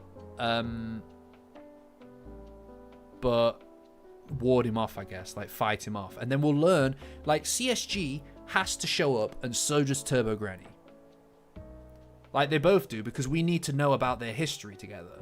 So they both have to show up, and it's like the only situation in which they're both going to show up is if she's coming to save the gang from him, and then we can learn about the two of them in the back and forth that they have, right? So from a storytelling perspective, that's the only way that makes sense. And to make it really hit home, to make it really hit home how important she is to the team and in keeping them together, she needs to show up to save them. And to make us care about saving them, they need to be put in a precarious position in which they need to be saved. And that's the one for me. All right, that's the one for me. Is something serious. And then she'd also lend Okarun her powers again. So you get the inversion of the power loss of Okarun versus Momo. Or maybe they both have no powers for a little bit. I don't know. But I do think that she sacrifices her powers for him. What the hell was that? What are you meowing at? Attention seeking. Did you hear that? That's crazy. Anyway. What were we talking about? What was I doing? Yes, right. So Psycho is able to see. I know Sky clearly cares about that. She's able to see Momo finally, and it's quite neat as well, because now that she realizes that she's in front of her granddaughter, she fixes her hair and stuff. See this element to Psycho that I think is really great is, and you see it in the Evil Eye arc, is she cares a lot about carrying the burdens of the adult world so the children don't have to, right?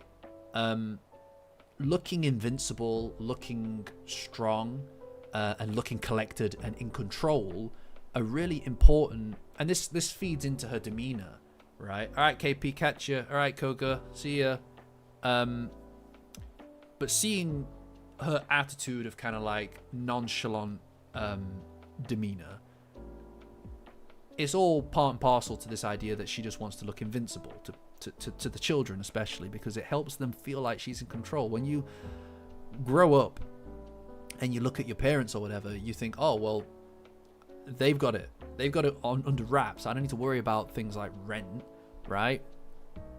Obviously that's not true. You grow up and you become an adult, you realize that that's not the reality of things. But she's trying to keep that image. So just as something as simple as just fixing her hair when she realizes that Momo's there, it helps her to kind of reassure her granddaughter, it's cool, it's fine, you know what I mean? I'm in control of the situation. At least in demeanor, you know? Which is funny because it's usually paired with her being very matter of fact as well. Like she'll outright just tell her that it's like, yeah, no, this is kind of a shit situation, but look, we're doing something about it, you know? I don't know. I just think it's great. I just think she's great. Everybody in this is great. Anyway, she explains that the medication must have dulled her senses, and that basically that there's not even that this kind of typhoon is literally impossible. There are sharks in the sky, guys. I mean, what else is there to say, right?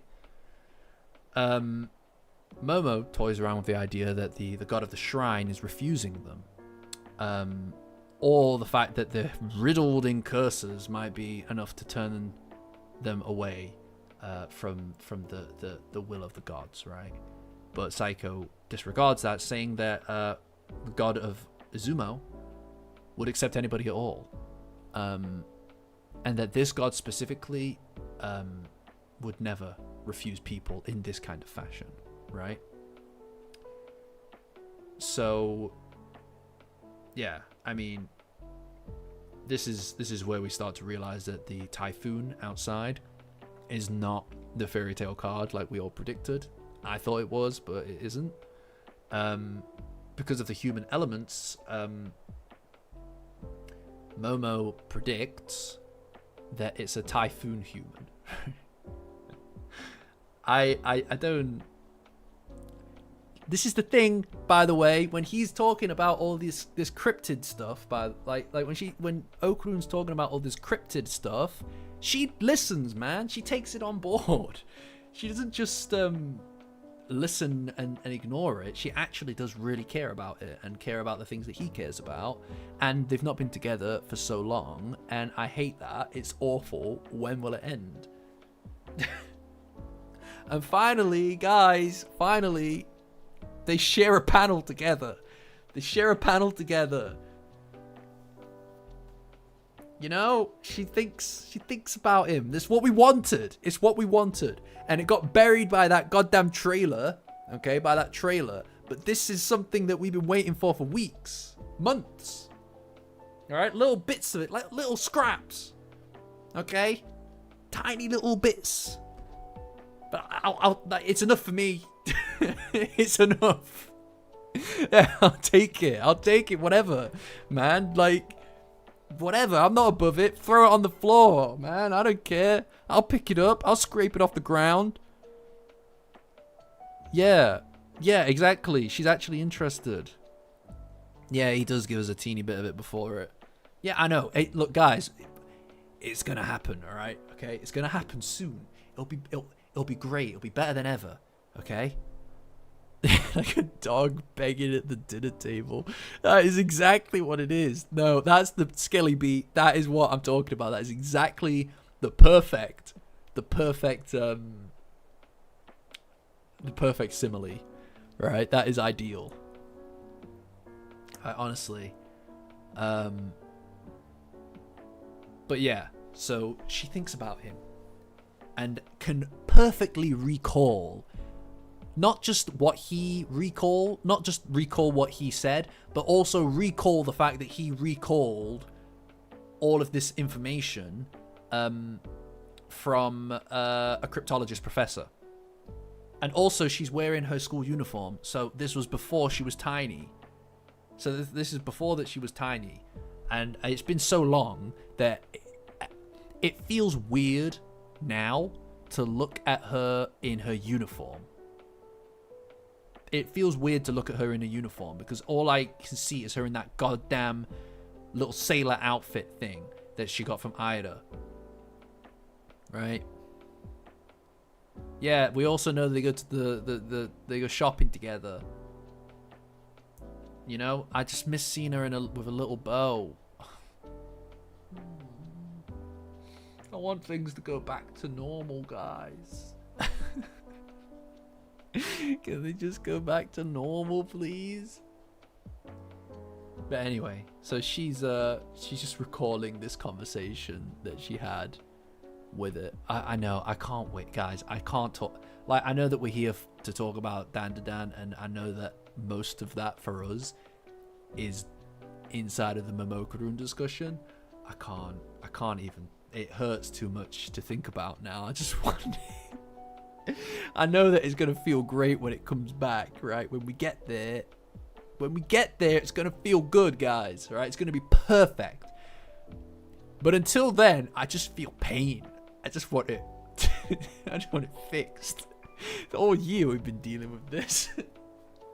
We've been dealing with this the whole entire. We have not had a Momokurun chapter as a community. Think about that. We've not had a Momokurun chapter as a community. We were born starving, guys. It's awful.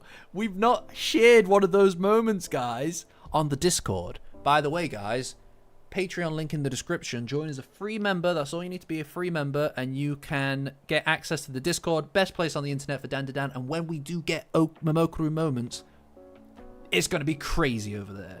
No, I'm telling you, this is what I literally just realized that right now. I just realized it right now is we have never had a Momokurun moment. We've just been sat there. We have been sat there obsessing over scraps and memories, right? It's gonna be a national holiday on the Discord when it happens. All right, it's gonna be crazy because we've never had that moment, guys. We were born this way. It makes me want to cry just thinking about it. It's awful. The suffering brought us together, of course. Of course. The hiatus is... We were born in the hiatus. We were born in the hiatus, guys. Okay? We'll get there. We'll get there, alright? We've done great things with our lack. Okay? with our lack of everything. We've done great things with it. Anyway, she thinks back to when the Serpo aliens used the Loch Ness Monster to attack them. And she theorizes that maybe they're using the Typhoon Human as well. Right? I know, guys. It's crazy. The Discord will implode. Yeah, we have to read it weekly. It's painful, guys. We'll do it, though. We'll do it. Guys, it's going to happen soon. Soon we'll get there. Okay? We'll get there soon. And it'll be great. I'm telling you. It'll be a great week. Set aside your schedule, right? Call in sick. Whatever it is. Okay, it's gonna be crazy. Alright, that stream is gonna be wild. Okay? Anyway, the plane is circling around and they're planning. Gigi theorizes that they're planning to make an emergency landing at the nearby airport. So clearly the plane is still being flown by the pilots in the real world, which is a bit confusing, I suppose, because I guess that things that happen in the real world do affect the empty space, but things that happen in empty space do not affect the real world, which is strange. Yeah, I think that, look, guys, it can't be that long. It can't be that long. We're talking weeks at this point. My current theory is that they have put this next week's hiatus, right? My theory is that next week's hiatus is a marketing stunt, right? I think next week's hiatus is a goddamn marketing stunt, because that way Chapter 200 will be released the same week as Dandadan Season 2. And that Chapter 200, I theorize, is the chapter in which they see each other again. Right? That's when Okuru and Momo are going to see each other again. That's my current theory. Right? Because it feels like something big needs to happen to coincide with the release of the can you imagine this exploding marketing with, well, I don't know about that. You've just go look at some of my thumbnails, you may disagree. This happening, I don't think it will be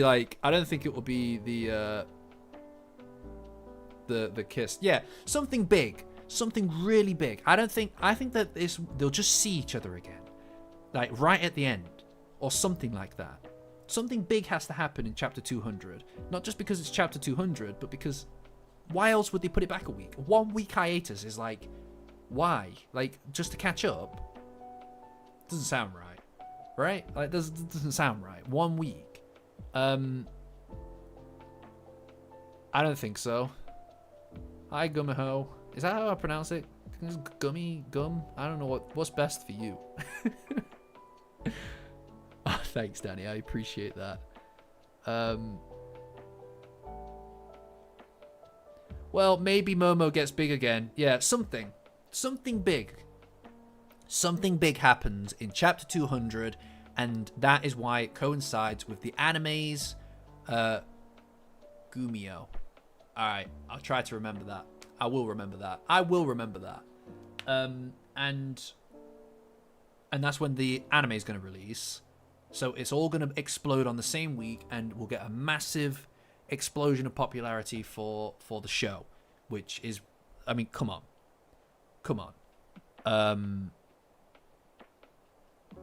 That feels like the most obvious thing that's happening here. If you were to ask me, that's my theory, is that it's a big marketing thing.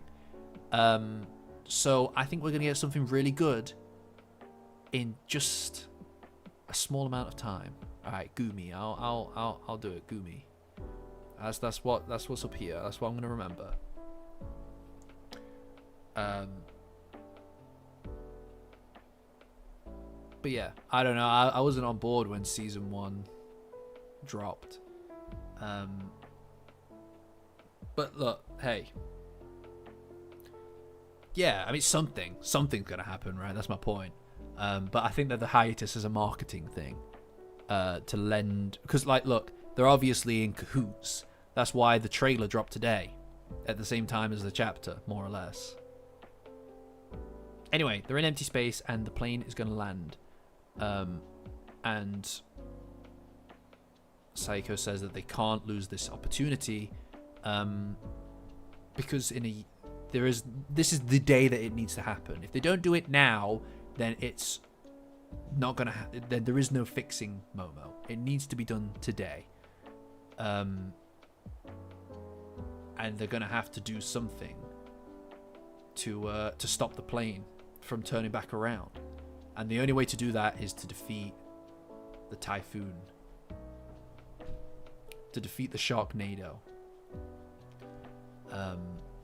And Saiko goes into, and this is another one of those really great explanation pieces that the manga does so well, where it just like outlines exactly how a typhoon works. And I advise that everybody just goes and looks at it because it's excellent. It's this diagram, like, what we're looking at. Sorry, I sometimes lose where I am with chat.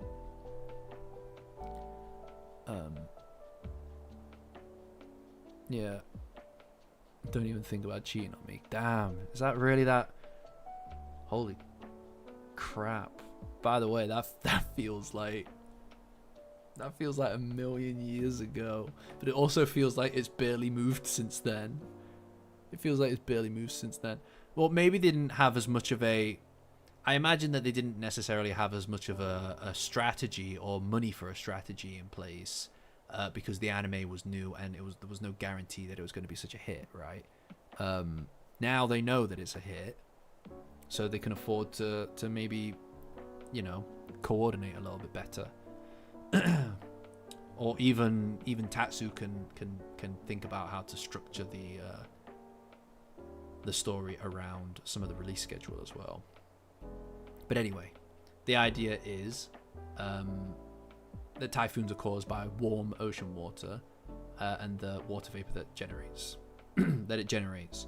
So you could say that the warm ocean water is the engine and the water vapor is the gasoline, and that by extinguishing either of those will defeat the Sharknado. And it looks like the sharks are the key. It looks like the sharks are the key to dealing with that. And that's crazy. I don't know what the hell's going to happen with this. I don't know what's even happening at this point, but it's badass. I don't know what's going on anymore with this damn series, but it's fucking badass. You know? What else is there? Like, it's pretty crazy. Yeah, Tatsu definitely is all over his B movies, right? You know? Yeah, maybe, yeah, warm up the sharks, whatever. Maybe he just has those movies on in the background. I don't know. This is so weird, man. This whole thing is so weird and confusing, but I'm here for it. You know, the guy knows what he's doing. I don't think there's any point getting into the what's this? October 4. Damn. Ride the sharks. That'd be so badass.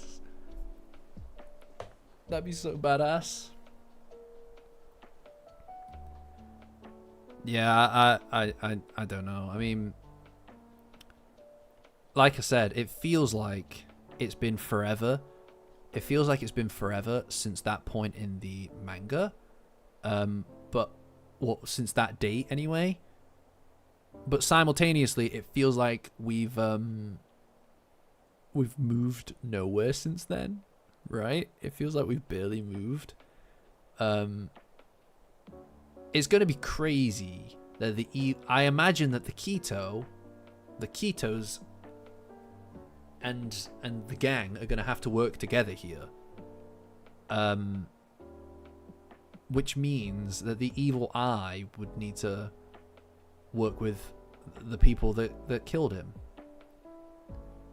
So maybe that's how he's going to struggle with his hatred. I mean, I don't know. This is not how I expected it would go, to be honest. Yeah, Vamola I think is just benched. Or maybe she'll be pivotal in the plan, who knows? You know? Yeah, that is it. Yeah. You're quite right, Skelly B. It feels like there is a million different things happening in the manga right now.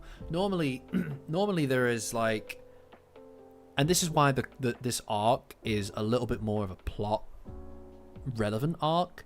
A lot of the other ones have felt very almost episodic in nature, right? Like the general gist of the issue is quite self-contained, or rather very focused on a single thing to resolve, right? Like the board game, it's getting Momo out of the board game and stuff. The evil eye arc is dealing with the evil eye. Sarah. She said it. She said the line. You could even say the plot is up in the Dandadan.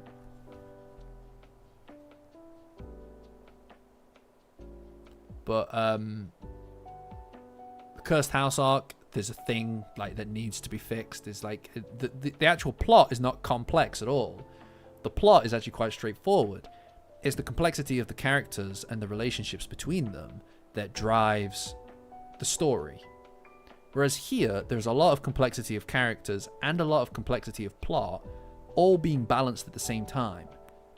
Even like, look, I like the Space Globalist arc. I like the Space Globalist arc a lot. I think it's fantastic, and so many amazing character moments happen in that. But the plot of the Space Globalist arc is so simple. It's just aliens are invading, and everybody has to rise to the challenge. The real interesting bit is not necessarily the aliens or the fact that they're invading, i.e. the plot and the villains. The really interesting part is how the characters respond, grow, connect, change over the course of the plot driving that. So this is very different to the Space Globalist arc, despite the fact that it is also a very long arc. It's just very involved plot-wise, and things keep shifting and changing, and I do wonder how we're all going to look at this arc when we're finished with it. You know, where is it going to sit on the tier list, for instance? I don't know, right? It could really sit anywhere, and I'm curious about that. I am. Like, I the best way to know how these things actually are is when they're done. And you have that kind of like hindsight, right? The retrospective kind of look back at it. I think that's the way to view these things, and that's the best way to kind of comprehend them. Like, we don't know how this is going to be by the end because the themes aren't complete, or rather rounded off, in the same way that you can look at something like the Danmara arc, right? If you're at the beginning of the Danmara arc, or halfway through the Danmara arc, and you just see them basically pissing around on candy canes and shit, I'd be infuriated. I'd be incensed if I was around for that. I'd be like, what is happening? There's such a difference in they're separated and they're messing around with candy canes. There's this other guy here. But by the end of the arc, that stuff, it just fades away, because all of the thematically relevant parts at the end, or the second half of the Danmara arc, are so powerful and so poignant that that's the stuff you remember. You know, that's the stuff that you remember, and as a consequence of how powerful the themes are in that, and I do think is thematically incredible, like the peaks for that are really high. It pushes it above something like the Ombudsman arc, which is tighter, right? That is a tighter arc. all in all, it's consistently a tighter arc than the Damara arc, which kind of does meander a bit in areas, but the peaks are so high in the Damara arc that's what you remember, not the consistency of the arc. I don't even remember half the stuff that happens. Although it is funny when Momo wears Zuma's trousers over her skirt. That's very funny. But anyway, I don't know what I'm rambling about at this point, guys. But yeah, we'll know by the end. And also, I think that whilst the anime is running, we'll probably be getting some of the best stuff out.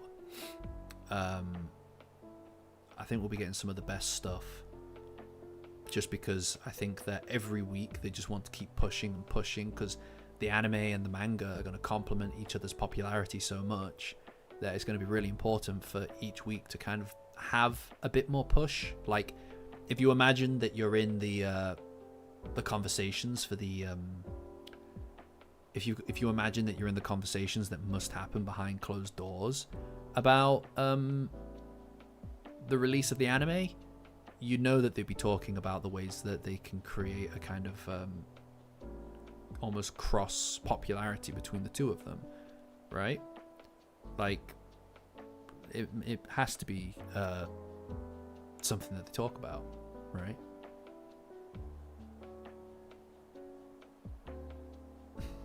Yeah. That's it. Like, when this arc is done, I'm gonna read it all from the beginning again, right?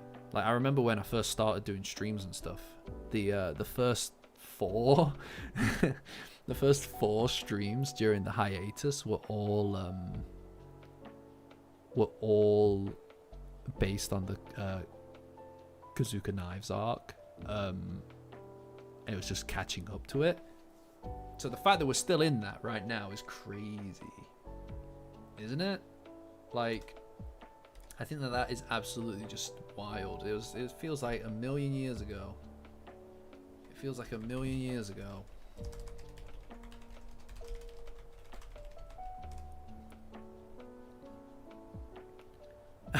Yeah, no, I hear you, Sarah. I hear you. It is weird, isn't it? Oh, sorry guys, I'm getting a different just changing things up a bit. Like, I don't know if it's not driving me crazy. I love Lo-Fi Leah. It's just it's nice to get a bit of a change. It was an ad,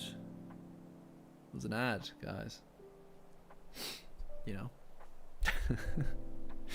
Yeah, but yes, so that's the chapter, guys. That's the chapter. What do you think?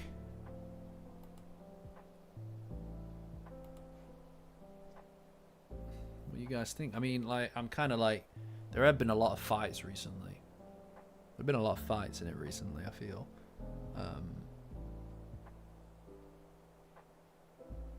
We're not doing the tier list today. The tier list, we're gonna do the rest of it next week. You know? Yeah, a lot of info dumping. Yes, Sarah, you're definitely right. You're definitely right. There was quite a lot of information happening there. It was quite a hefty read, to be honest. Yes, another setup chapter, I suppose, is the best way to put it. And that's fine, you know, like as long as it's setting up something good, which it always is. That's all that matters. Like, remember when we were talking about Ida dunking when she was space jamming her way to victory? That was crazy. It feels like a million years ago. This has been a I'm telling you, guys, these trailer streams are so much more popular than just the manga ones. Like the views for this has been like no, we're not watching the trailer again. Right? I have to segment this up. I have to segment up the show. Is that how we can view this at this point? Is this a show? Right? The episode streams are going to be crazy. I wish that I could do an actual visual element to it, but I just get copyrighted. Understandably, that would be wrong. That would actually be wrong. Like I can't, support the show. Support the show. Screenshots are probably fine. Screenshots are definitely fine. It would require a bit of work though. I'd have to screenshot a lot of stuff prior to the stream. We'll see. I'm sure that by the time I get into the rhythm of it, the season will just be over. I'll get one in that's like perfect, and then the rest is like just like me getting used to it,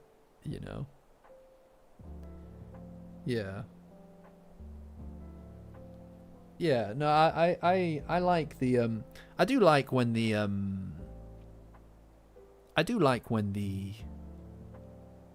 there's like a lot of energy in the stream because of the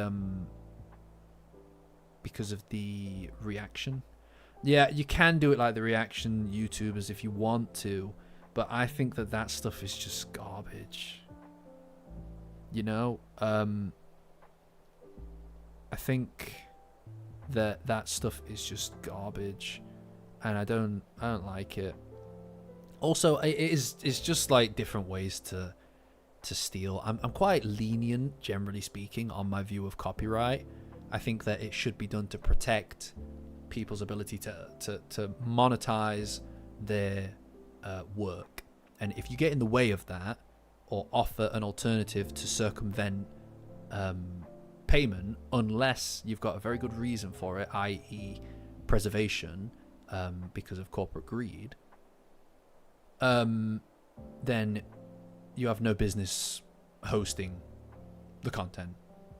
And I think that those slop tubers, that is what it is, those reaction slop tubers are, if they had it their way, they would just play the whole episode and just go, damn man, that's crazy. Oh yeah. And it's like, that's stealing, dude. That's stealing. Like you are offering whereas like the stuff that I try to do, at least for the retolds, is that it's designed in a way where you get a completely different experience to reading it. And in fact, if you want to understand anything that I'm talking about, you can't just sit and watch the retolds. You need to go and read the manga. I like to think that it supplements it in a way that helps people want to go and enjoy it, because it would be, I would hate for it to be something that someone would rather experience that than actually go and watch the read the manga. That would be horrible, because it's the manga that made it what it is. Reaper, the retolds, they get done when they get done. I mean, like, I've got, it's been a bit of a tricky month for me.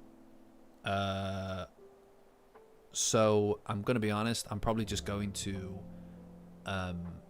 forego this month's video and just put all the eggs in next month's video, which is like a pretty big one.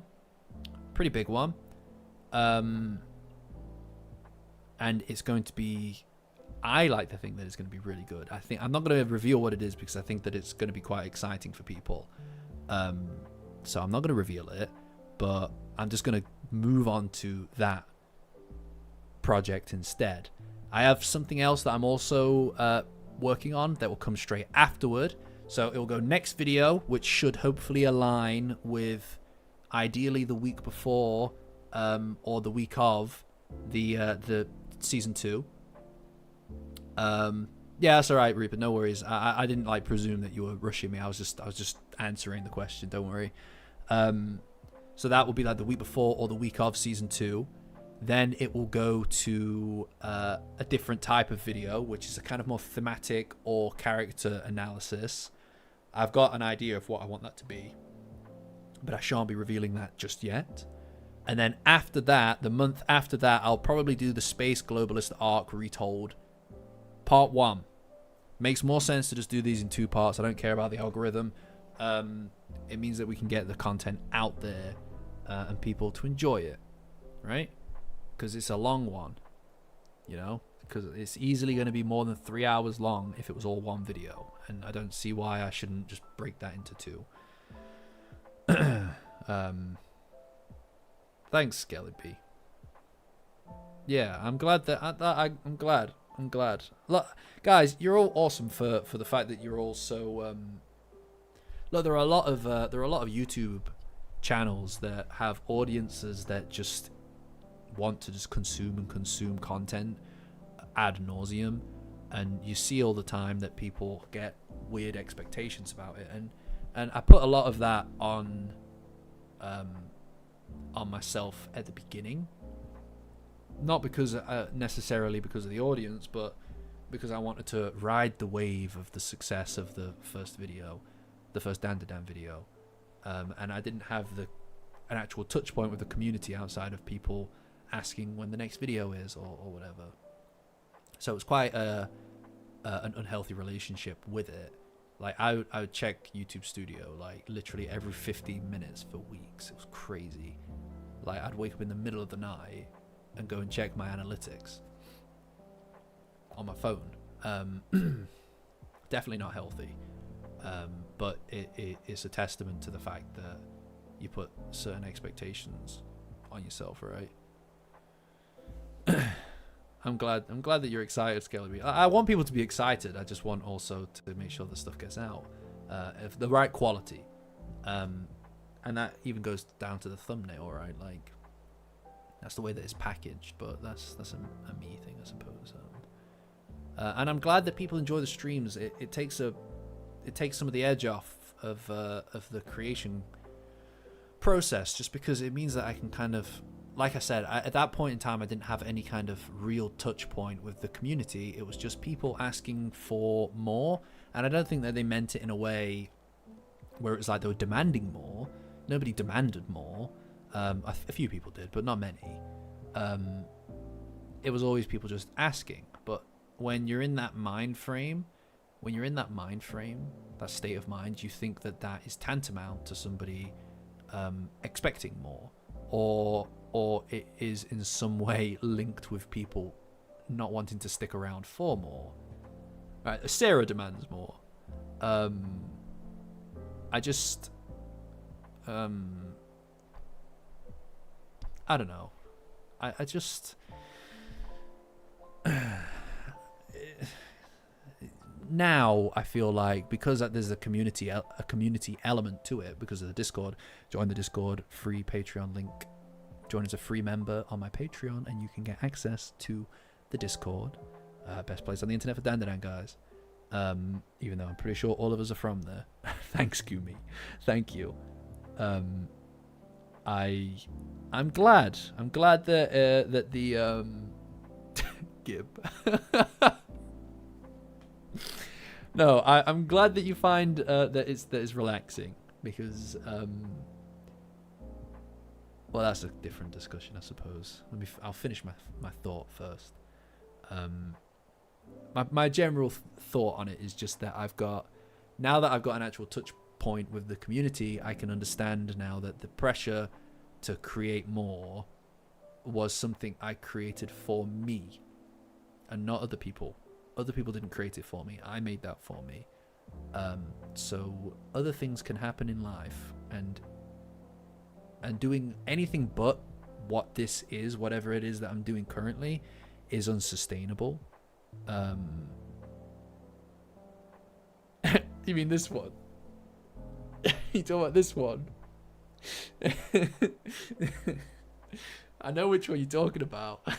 That is the one.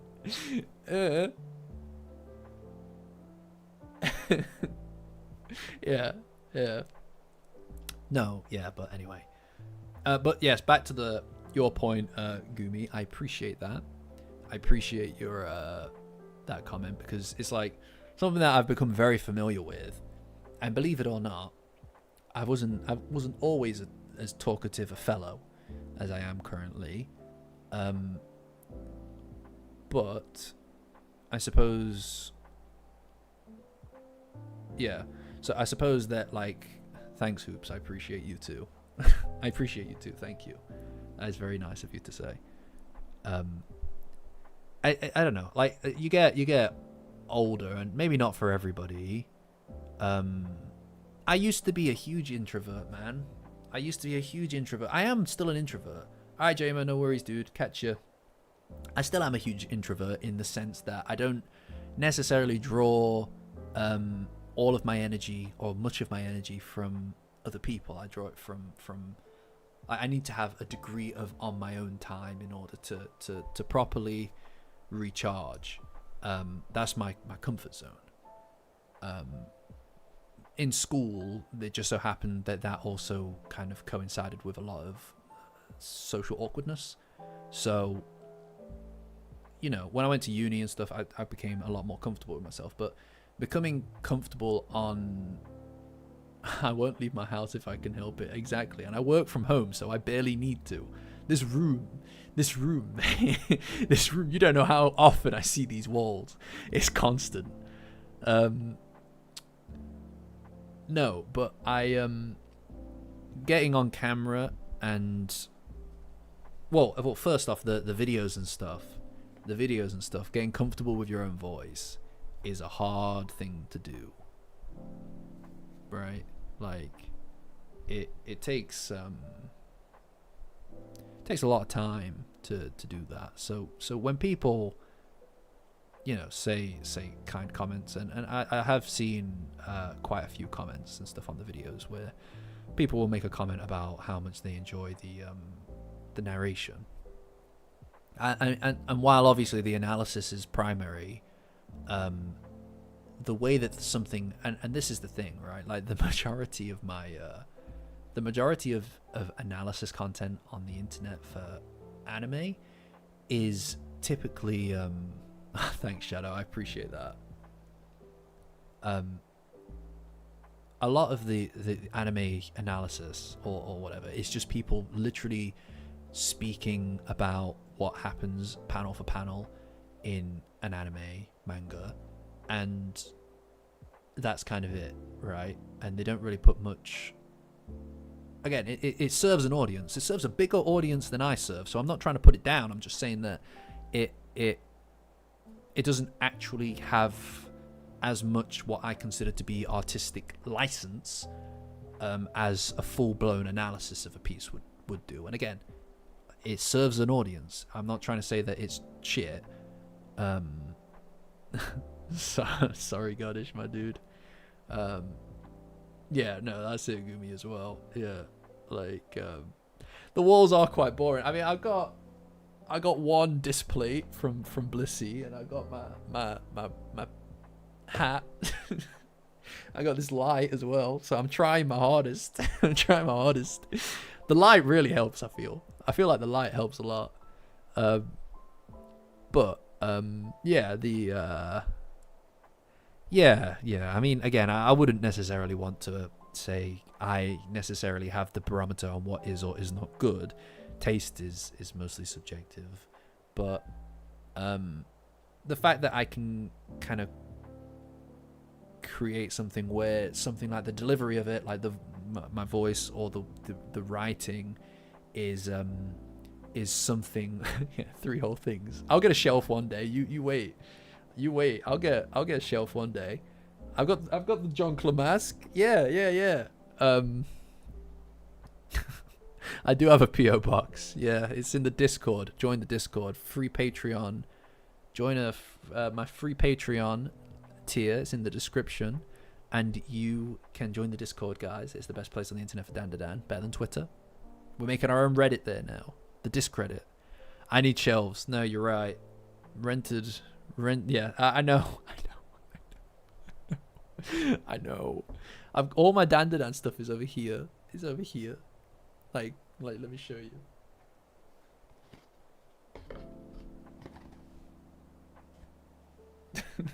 My golden ball.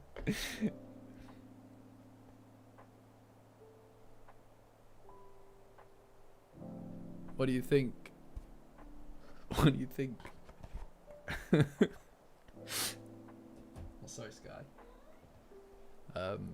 Anyway, yeah. So I'm completely rambling at a certain point, but I know I saw it in the shop and I was like, I must have it. You just going up to the I know. I'll get something. I swear, guys. I swear. I'll get shelves. The when I saw that in the shop, having to walk over to the staff, having to walk over to the guy at the counter and be like, see that golden ball over there? And he knew what it was. I got like, you could look at the guy and you know that he knows what it is. I was just like, can I get the golden ball, please? and he's just like, yeah. I was like, yeah. I was like, finally. I just needed this testicle for my collection, you know. It's really cool. It's literally like, yeah, I'll get it myself. Somewhere over here. Like this area right here, I think requires something. But who knows? Look, I might change this whole thing up at some point. You don't know. You don't know what's over here. You've never seen it. You got a glimpse of it in the reflection of the ball. You know? You don't know. But yes, look, guys, anybody who saw the reflection in the ball, like I said, anybody who sends anything to the PO box, guys, yeah, just a normal guy buying a replica of another guy's nut encased in gold. But anybody who uses the PO box, just let me know in advance that it's coming, because I have to trek across the city to get to it. Like when the display came, there was a letter that came with it, a card. There was a card that came with it, and it arrived the same day, but it hadn't yet been processed at the PO box. I call it PO box. It's just a fucking room, an office, a virtual office space. So I went all the way there, got the thing, that was it. Got back and it's like, oh, there's supposed to be a letter there, like a card. I was like, oh, that's crazy. And then when I look at my phone, I've got an email. Oh, by the way, there's a card here for you. I'm like, great. I've got to go all the way back to the other side of the sea. A nut shelf. All right.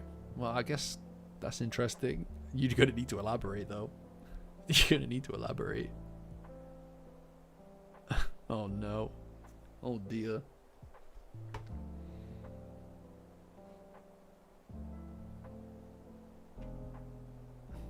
Oh, did we pick up a new...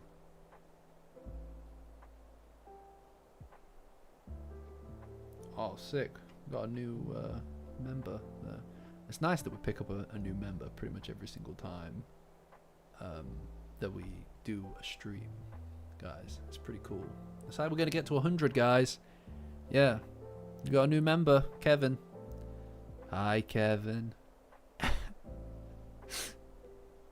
We got a new member. That's cool. We're getting closer to 100, guys. Getting closer and closer. You know? It's cool, though. But yeah, no. So I guess rounding off what I was talking about is it's nice that as a general kind of a new number. What do you mean, a new number? Like a cat ear stream at 100. No one said that. I didn't. I sure as shit did not approve a cat ear stream at 100 members. I never once approved that. Since when? That's something they came up with for me. All right. I never sanctioned this, and I won't have it go down this way. All right. It's 94 members. 82. Oh, right. Like number, like where you joined in the community. That's crazy. No. The maid costume is at 10,000 subscribers.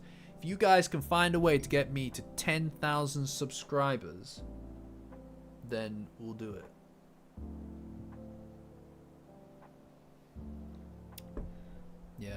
Yeah, I mean, if somebody, yeah, I mean, like, I'll get shelves, I swear I'll get shelves. More people. Look, I'm in no rush to get to 10k. You think I want to do that? Only a little. You think I want to do that? Only a little bit, you know? God. Shelf. Look, if I get shelves, right? If I get shelves, I'll do a stream as I install them, okay? Alright, I'll do an IKEA stream. Alright.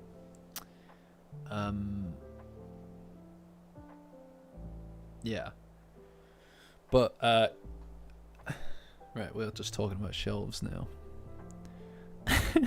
Dead by then. It could happen. We could all be dead by then. You don't know. You don't know. But there's no rush. There's no rush to get to 10k. You missed it. I'm never gonna do it again. Hey. Hey. Fumble through IKEA furniture. Alright. I can do it. I can deal with flat pack furniture. Easy peasy. Alright. I only get angry a few times.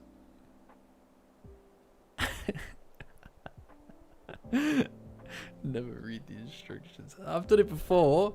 I built this desk. Falls. Oh, hi Yuri. Never read the instructions. I don't need the instructions. I'll figure it out.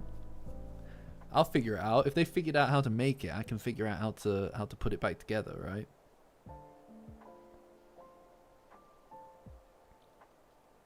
Oh my god, Nachan's here still. I thought you were asleep. I thought you'd be asleep by now. That's crazy. Yeah, you should be asleep. What are you doing here? What are you doing here? Have you been here this whole time? Surely not.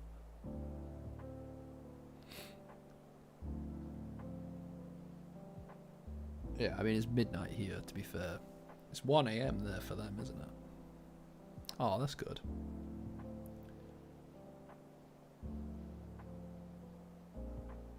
Oh yeah, sorry about that, Nachan. Tier list is next week. Tier list is next week. We're gonna do a whole thing. We're gonna do a whole thing for it, but it'll be straight away. It'll be straight away next week. We don't need to worry about Oh, I see. I'm sorry. Yeah, it's the trailer. It's not me. It was the trailer. But look, next week we're gonna be straight into the tier list, right? The finale, the season finale, and it's gonna be good. It's gonna be good. There's some stuff in there that's gonna be real good. But you'll see, guys. And then I need to figure out what I'm doing next, which is the real hard part, because the trailer doesn't come around every week.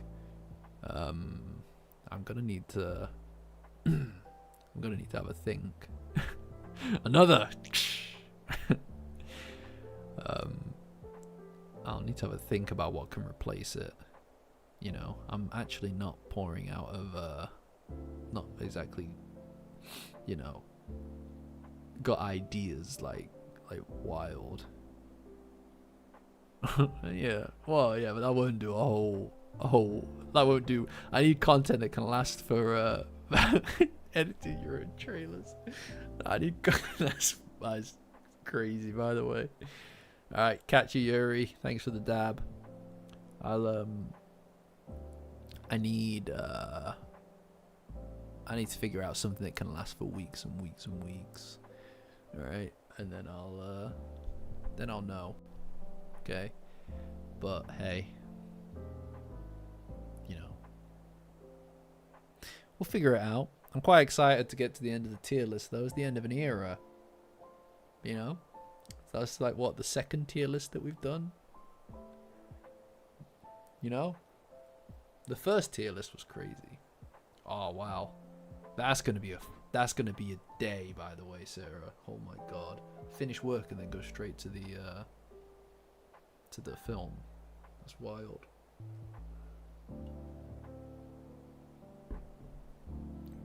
Yeah, too right. You know.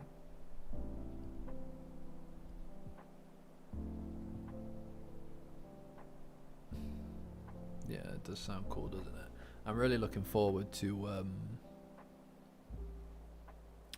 the film, guys. That's gonna be crazy. That's gonna be good. That is gonna be good. Right? We're gonna have to get some Easter eggs for the Discord, right? Right. We got a few plans. Got a few ideas about what funny stuff can exist, right? And then I should also be back in time on the Monday to make the stream. So you know, keep an eye out. So I should be able to make the stream and then talk about the film to the best of my ability. I'm gonna try and do that. I need to make notes. When I'm done, right? Like, or the day after. I'll make I don't know when I'll make the notes. All right, I'll just rely on other people sending me notes. The whole film will be burned into Nachan's brain anyway. So I'll just ask her for a copy. You know, I'll just ask her to print off a copy for me. But that'll be fun. Looking forward to it. Also, it's good to kind of like, it's cool that it's not just the event of oh my god, I can't do that now at the moment until there's been a little bit of time past, Goddish, just because I don't want to slap up spoilers until it's clear that that's, you know, people have watched the trailer and stuff. So I'm gonna give it a couple more days first. You know what I mean? If someone filmed the movie and shared it, probably not great. I mean, probably not great. You can do that on Twitter though. Nobody has a problem on Twitter with that. It probably will be there on Twitter actually, quite easily accessible. Google Glasses. Yeah, the Google Glass. Oh my god, Google Glass. That's crazy. Every Google Glass reference sends me backwards in time by 14 years. Google Glass. So bad. So bad. So bad. You know. But it I don't know. There is like an element of like it feels like a season finale for us, which is funny because it's ironic, because it's the beginning of a new season. TARDIS noises. I can hear them in my head.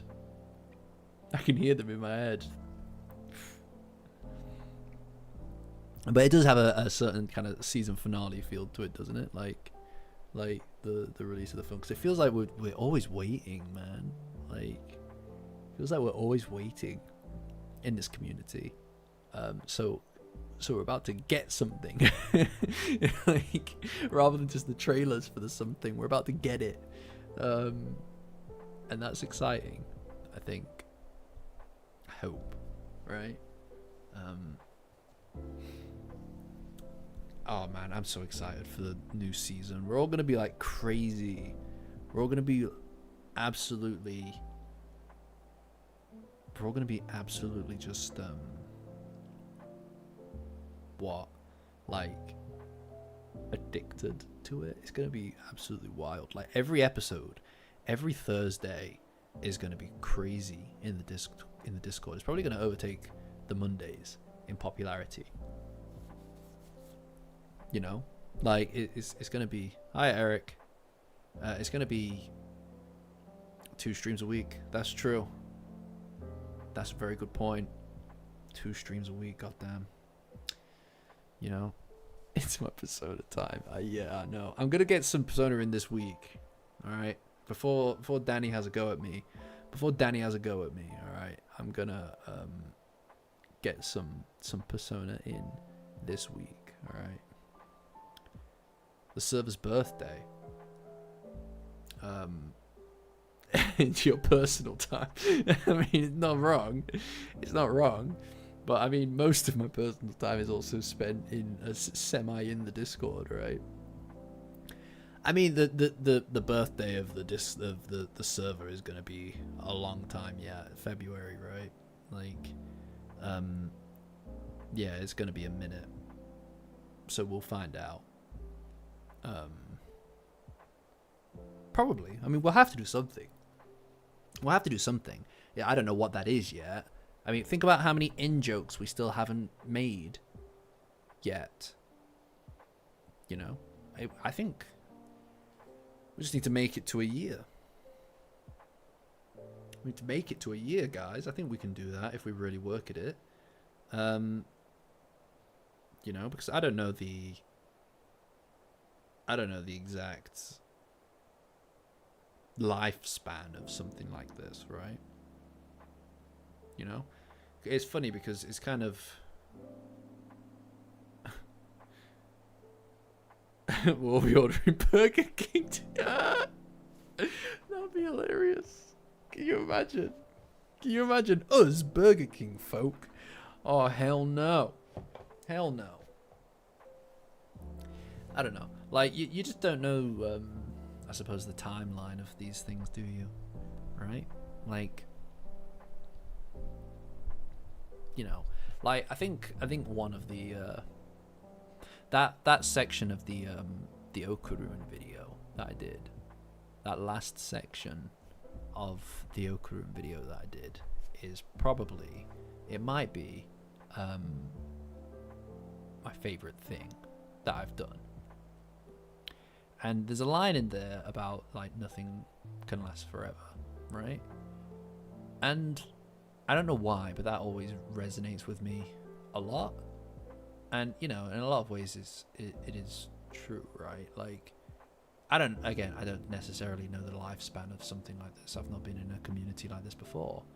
I don't really think I've been in an online community at all, if I'm honest. But you know, a year would be nice, all right? More than a year would be very nice. Forever is not bad. That's pretty damn good. It would be nice if that was the case, right? But, you know, time's a funny thing, isn't it? But I think what really matters is too many of his secrets. That's true. At the very least, you'll always have Sarah in your life. Around the corner. Around every bend, she's there. Just across the street, you know?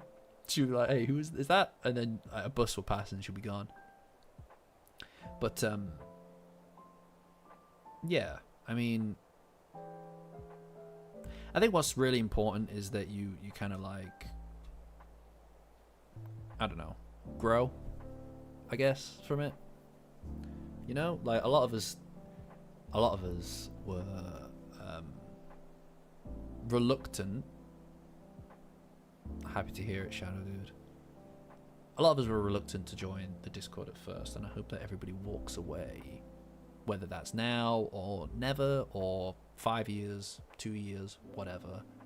As long as everybody walks away with something, it's like, you know, worth it. I mean, like, I do believe that at the end of the day, the majority of our experiences are just stuff that we can recall, right? Like memories of a time. And as long as that as long as that is something that is an overall positive thing, then I don't mind. You know, like, it's a funny thing. Yeah, it's a funny thing, right?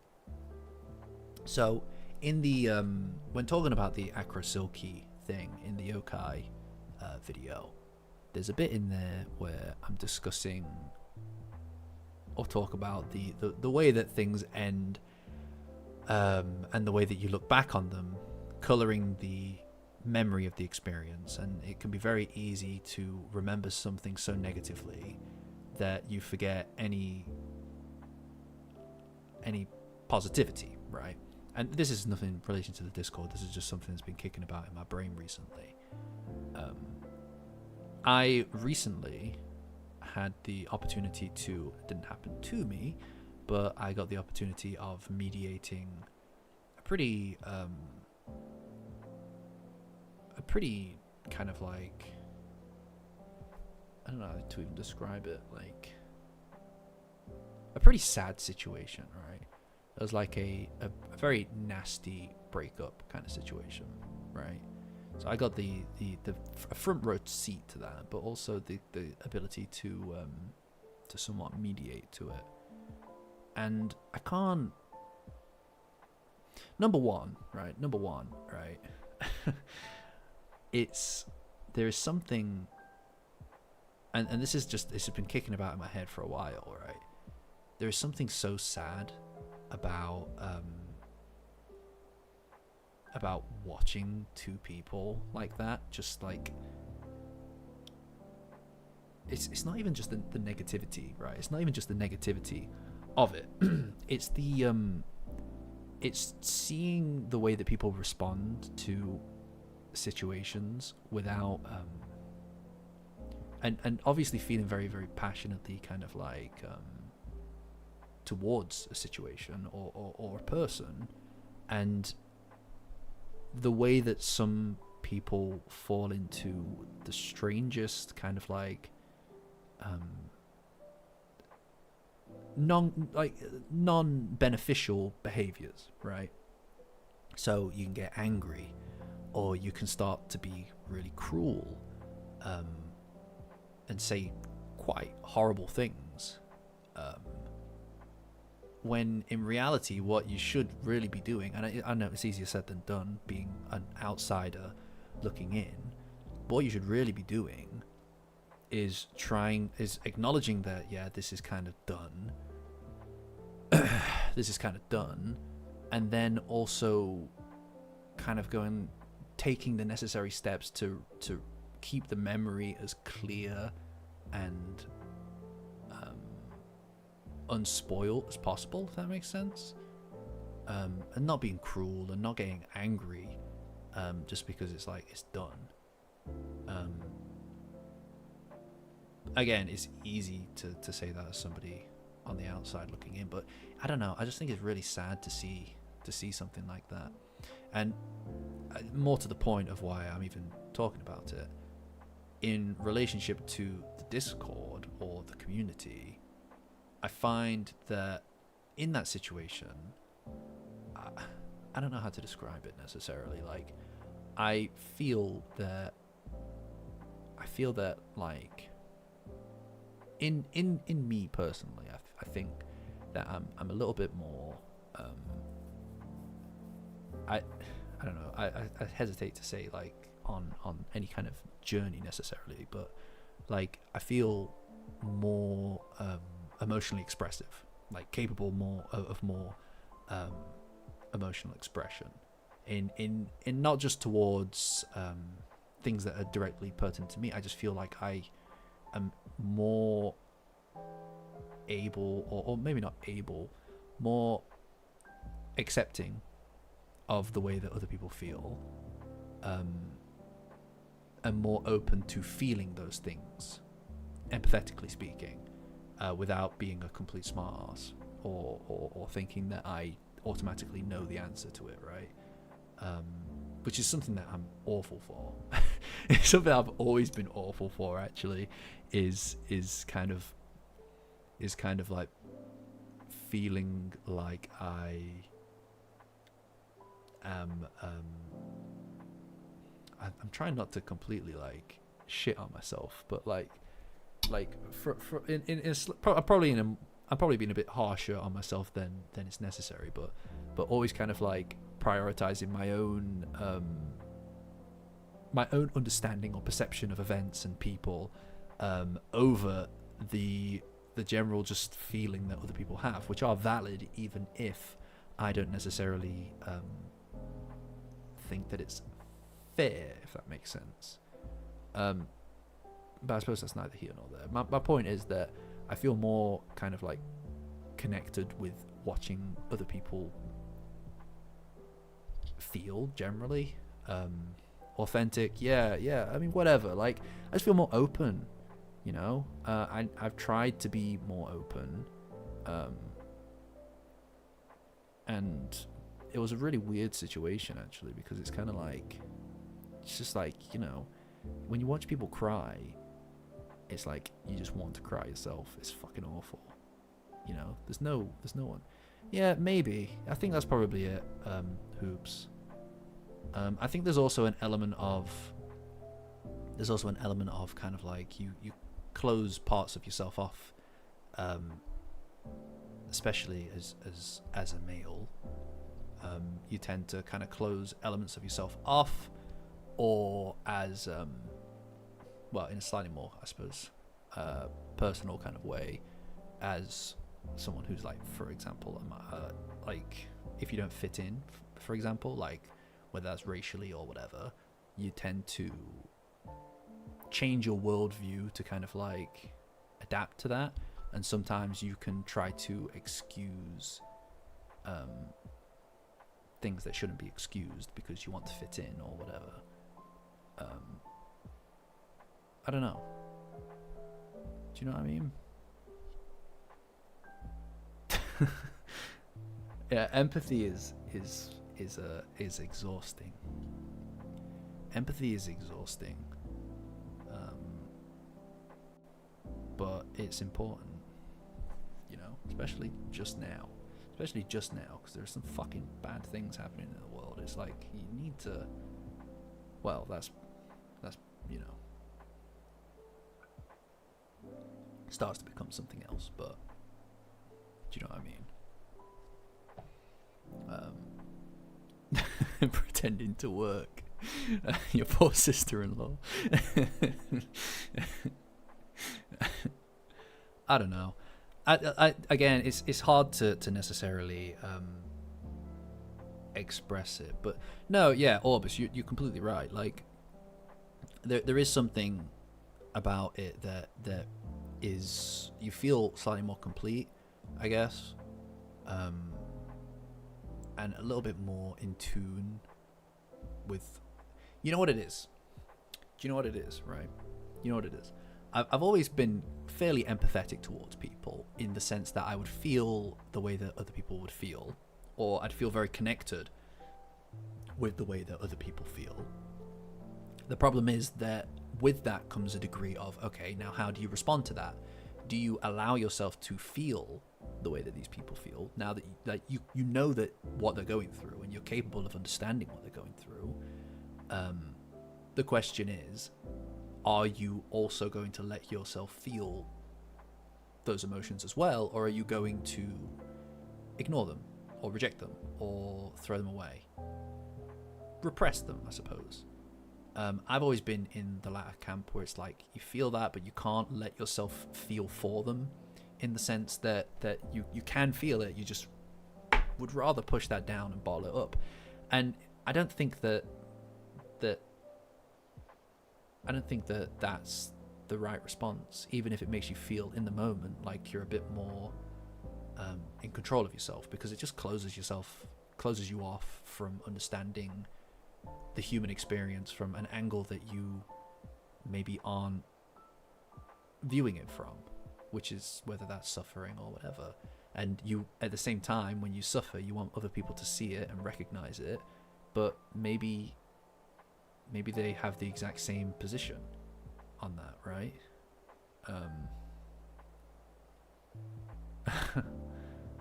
I don't know. Like, but my point is, right?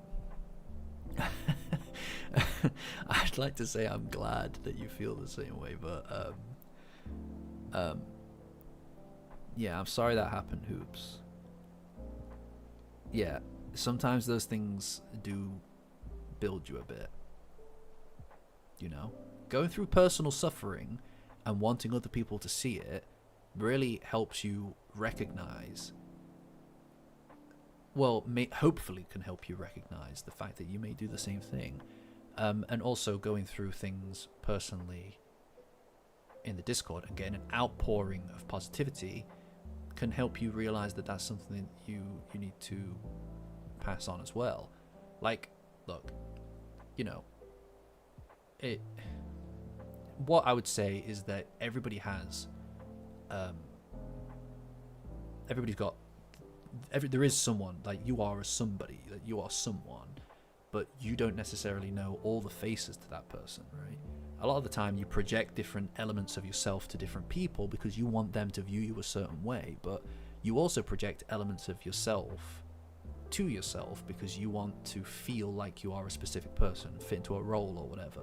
But discovering the parts of yourself that you don't necessarily know are there, or you reject from being there, can be a really positive learning experience. And for me, being in that situation and feeling like as connected as that to something that isn't ostensibly my situation is very fascinating, because I know that a year ago it would have been completely different. I would have been completely different in the scenario. It wouldn't have been you know, yeah, no, that is exactly it. It's fuck, man, like emotions are a very confusing thing, and empathy can be even more exhausting because it's you're feeling things for other people. And most of my life, right, and this just goes for me generally speaking, it sounds like I'm an incredibly neurotic individual. I'm really not. I'm not a neurotic individual, right? Generally speaking, when it comes to feeling bad things, I'm quite good at putting a cap on it. the voice that people have, everybody has in their head, that tells them to doubt themselves or that people don't like them, I have it. Everybody has it, right? Some people are really good at drowning it out and pretending it doesn't exist. Other people are slaves to it. I get it, right? I hear it. Mine's really quiet compared to a lot of people. And that's crazy. I'm like, I hate that, right?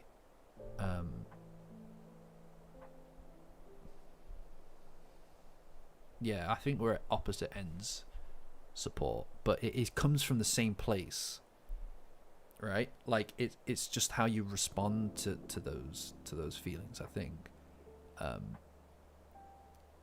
You know,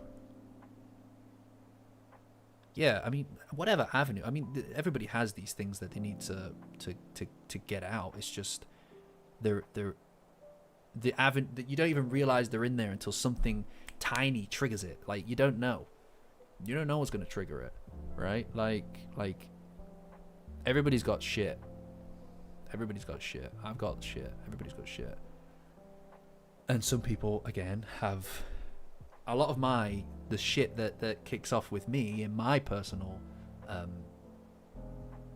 perspective of life, right? The things that cause me pain and grief aren't things that come from inside of me necessarily.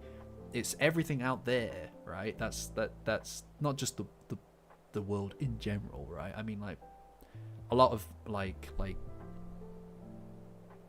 you know, you get people in life that disappoint you or hurt you or whatever, and that is like directed pain rather than something that's born inside of you that is just insecurity or social awkwardness or just that, like I said, that voice inside of you. I'm fortunate that I don't have a lot of the internal source of pain. Mine have come from external sources in my life, and that's a boon, really. It's not great, but it's a boon. And I think that if you can feel what other people feel and you don't have a lot of that internal source of pain, you kind of have a bit of a responsibility, in my opinion, to let yourself feel for other people. And I've only come to these conclusions recently, properly. You know? Because I think, again, when you have that kind of external kind of pain, it can be very easy to make yourself think that, well, then I just close down, you know, the what would you say, the floodgates, right? The airlocks, the bulkheads, so that it just stays out and you get to keep it inside. But I don't know. Yeah, that's good, Menardo. I like that. You know? But seeing that in first hand, you get to see the way that people respond to something awful happening. And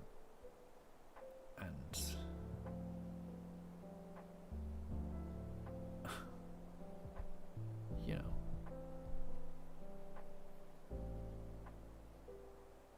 yeah, I mean, the Discord has been a good opportunity to kind of I mean, even trying to analyze the characters and stuff and write about the characters, to me, it's helped me to kind of express, I think, because there is a lot of I think to understand even characters, it's not necessarily people, like avatars of people, like characters, to understand them and to write about them and analyze them in a way that you can actually connect with other people and share that with, you need to put yourself in their position, right? Alright, Shadow, no worries, dude.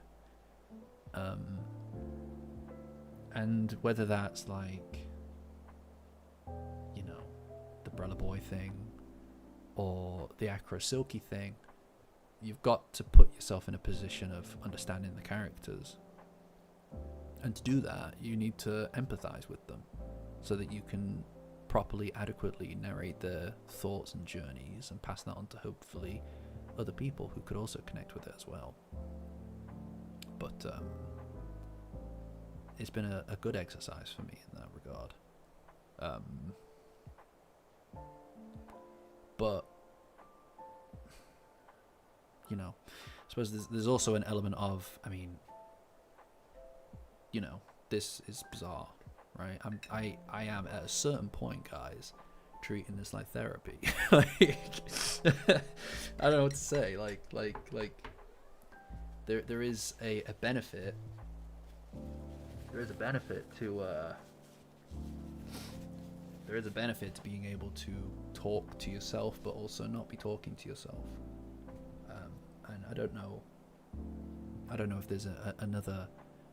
If you guys have an outlet similar to that, if not, it's hard to describe. I can't necessarily sit here and describe it adequately, because it's something that I can't find comparable to anything else. There's just the ability to kind of have a general vibe or thought, or want to gauge the room about the way that you view something or perceive something, or feel like you've grown or changed, and then having the capacity to just communicate to a group that will communicate back rather than just your reflection in the mirror, or just talking to yourself while you're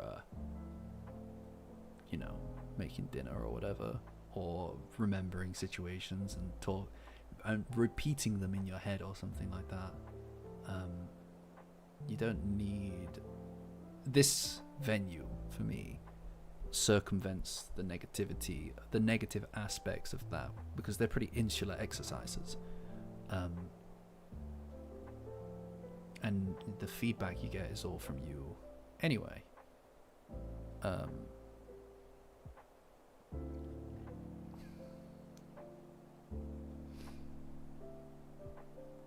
Yeah, I mean,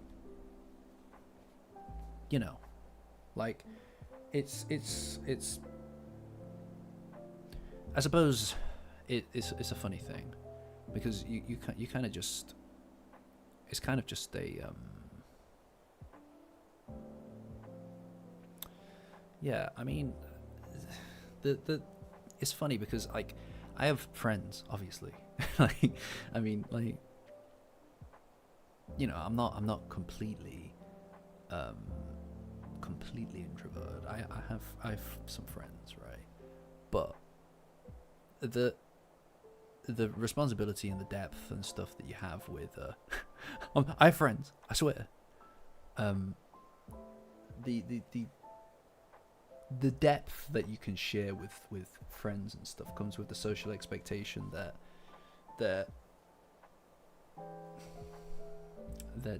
there's stuff that you need to hold back, I suppose, or that there's a limit to what you can actually say before it becomes too much information. So the depth is weirdly capped in a way. They go to a different school. Yeah, they go to a different Discord. But I don't know. It's weird to kind of have like this thing as well, right? Which is like strangely deeper, right? Despite the fact that it's like whatever. I don't know how to even describe it. It's odd. Do you know what I mean? Yeah, like how much you're willing to share, right? I don't know. I value those relationships a lot, right? But it's a completely different experience to this, right? Like, you know, I sometimes think that there must be some degree of narcissism involved with the entire thing on my end, because it's literally just like it's like it's like, obviously the feedback is really important to me as well, but it's just people that like listening to me, and it's like, how do you rectify sitting and talking to people who can't talk back, right? And that's the whole vibe, is that you just talk at them and they can't talk back, and if they leave, they leave. But like, I just can't help but feel that there is some degree of I don't know, maybe narcissism. I think that everybody, like, I mean, like, you got to be a bit of a diva to do this, right? You gotta be a bit of a diva to be up here doing this, just generally, like, oh my god, guys, do you want to hear my thoughts about this thing we all experienced? Like, guys, you want to know my specific opinion about this? Guys, do you want to? Like, there is a bit of it. It has to be. I don't know. I mean, ego. Let's say egotistical. There's a little bit of ego involved. There has to be. Anybody who didn't have any kind of ego would not be comfortable doing this. So I do have a bit of one, and I can't deny that. I do a little bit. Everybody does. You wouldn't share your thoughts on anything unprompted. Nobody asked for my opinion about Momokurun, alright? I just decided, hey, people need to know this. People need to know what I'm thinking. There has to be a bit, alright? Okay, alright, guys, calm down. A bit. Yeah. But, yeah, I don't know. these are just rambles now. I don't even know what I'm talking about. I'm just going like moving from topic to topic at this point, and it's giving me whiplash. So I can't imagine what it's like on your guys' end. I don't know.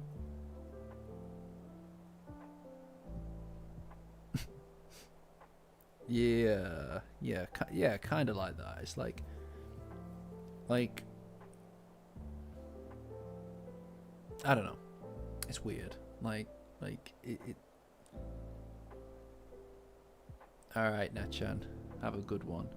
Have a good one, Natchan. No, I mean like there is a It's just weird. Yeah, it's self-confidence, and it's something that I've gotten better and better at. You know, like that's true, Orbis, and I appreciate that. And look, and I tell you what, it's you can easily like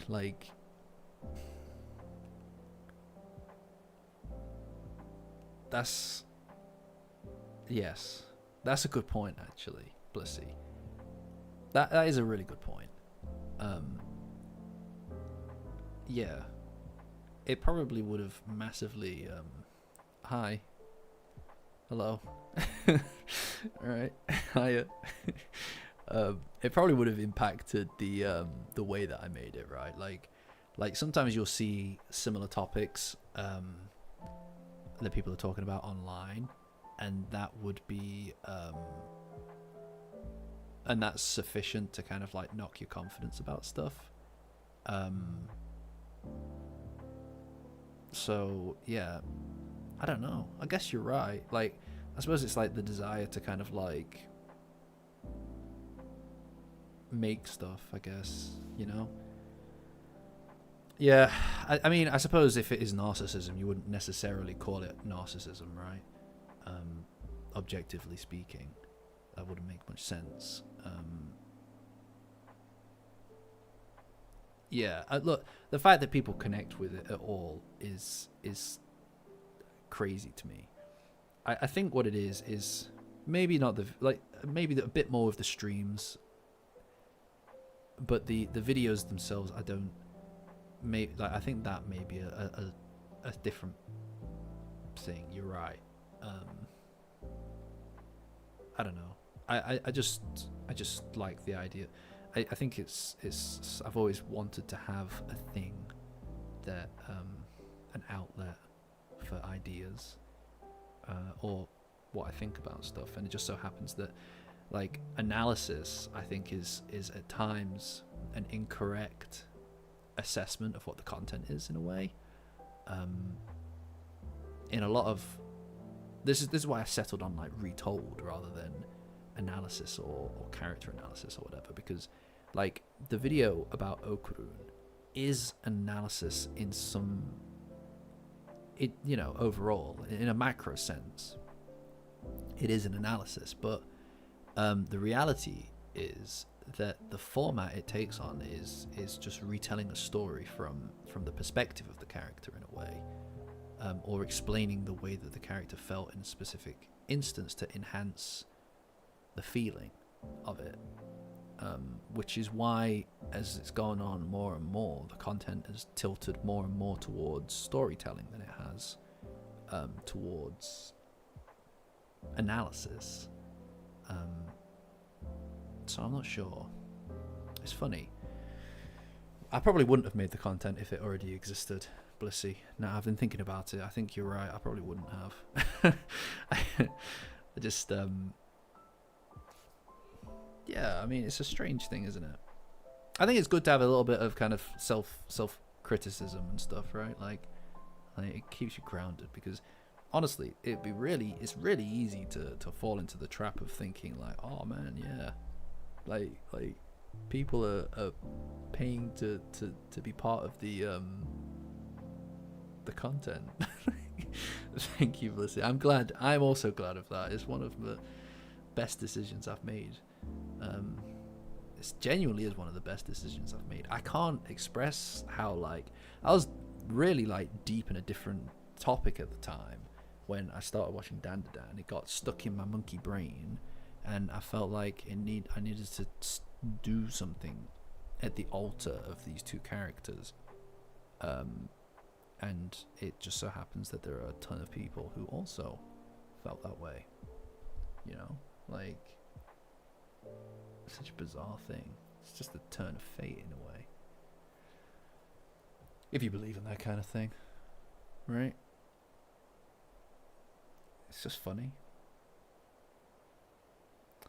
But yeah.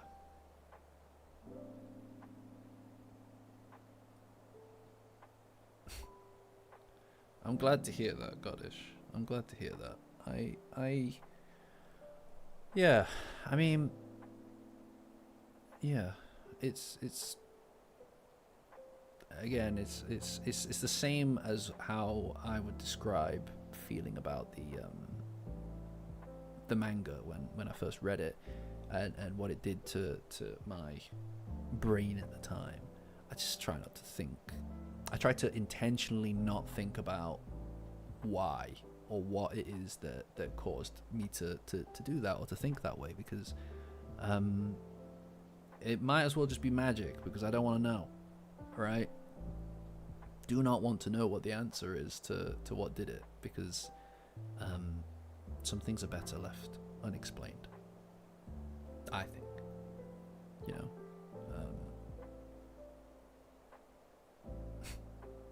Thanks, Orbis. I'm glad. Yeah, I do feel like there was obviously like something. Yeah, sometimes it's better to just leave things unsaid, but there is a benefit to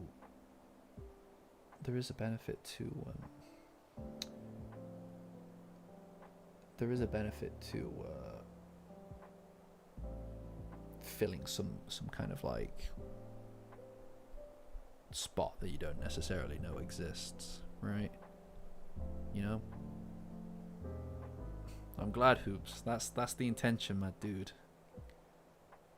That's the intention, you know? Getting people to actually read it.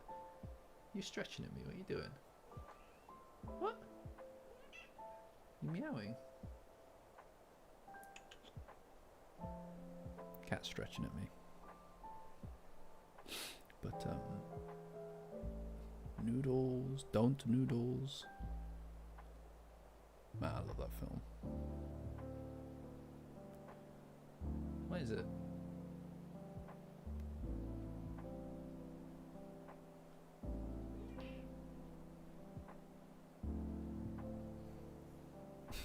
She's been there the whole time. You've been so well behaved as well. So I don't know. Alright, Hoops. Catch you, dude. You've been so well behaved all night. Haven't you? Hmm?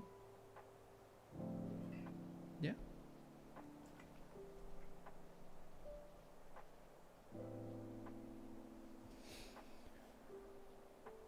Time for bed. Yeah, problem is when you go to bed, it means work the next day. You know. What? I'm not. I'm in the middle of something. I'm in the middle of something.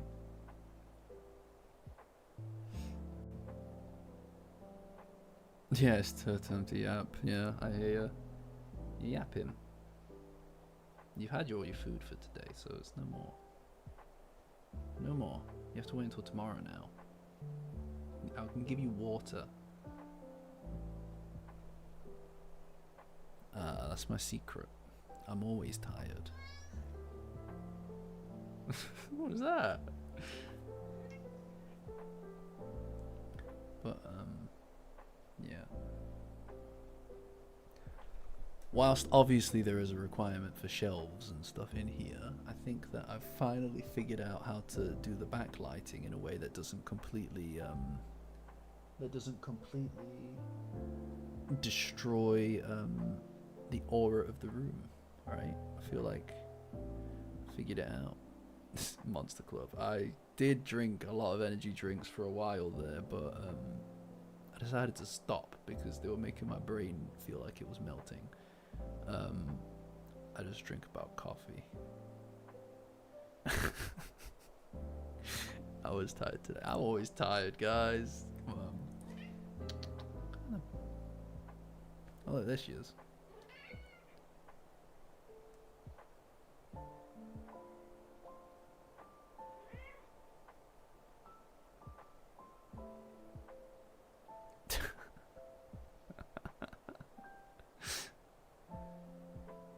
Yeah, look at. She's old. She's old. You old? Hmm? She's an old lady. Nice guy. But okay. I'll go in the next 10-ish minutes. Yeah, I mean, like, no, I'm just built different. That's the difference. I'm just built different.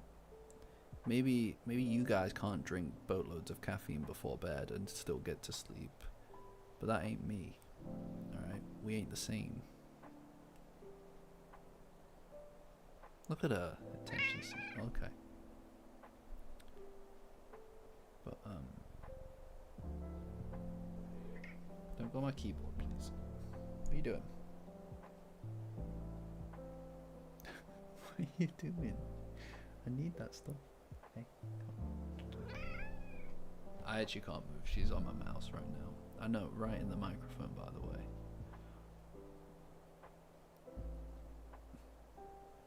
She's going to be a streamer. Do you want to be a streamer, Sky? You want to be a streamer? Oh, steady on. Mind yourself.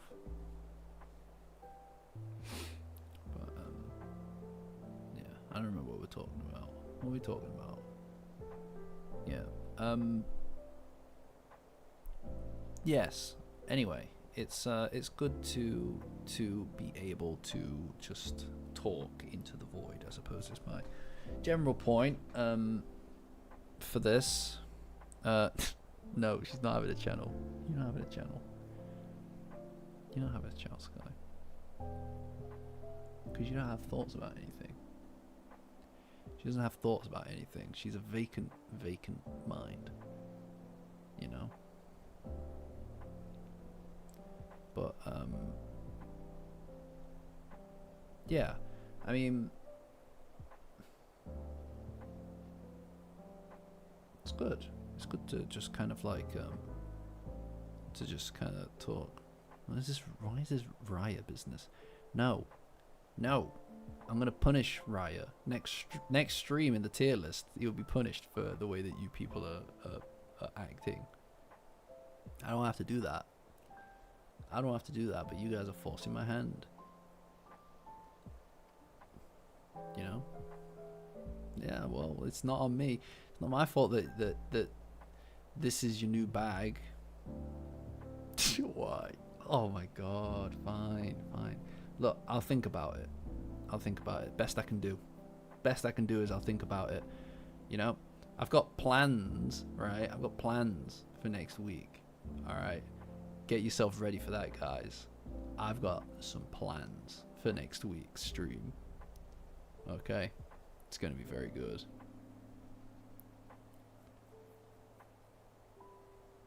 Yeah, I mean, honestly, support. I mean, like, I think I'm more at the tail end of those things that you're referring to. You know?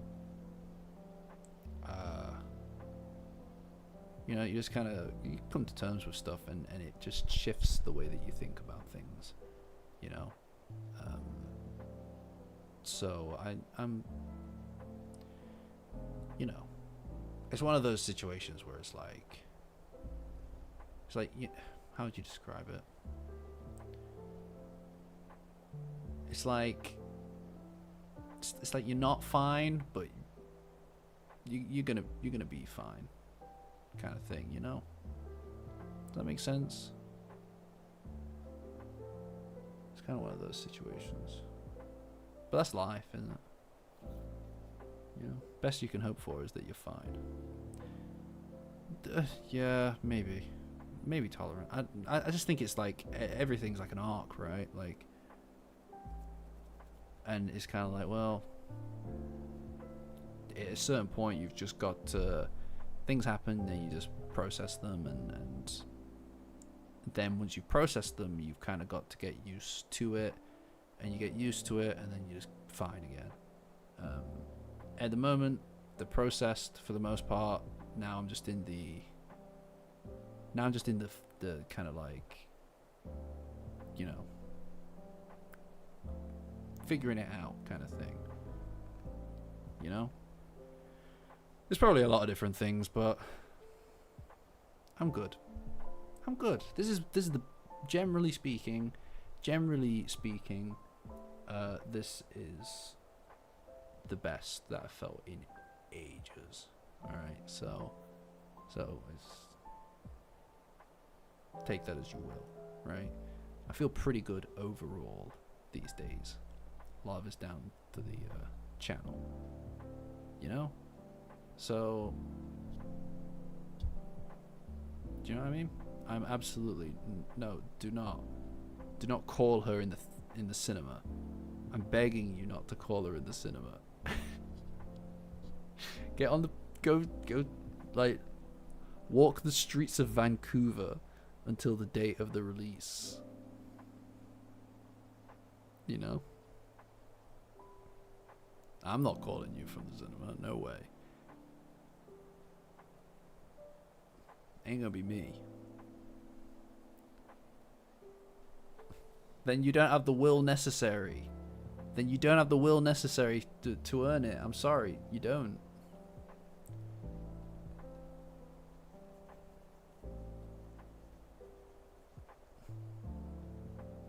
Don't blame me. Don't blame me. I'm just a silly guy. What are you gonna do? Blame me? Good luck. Good luck with that. What are you gonna do?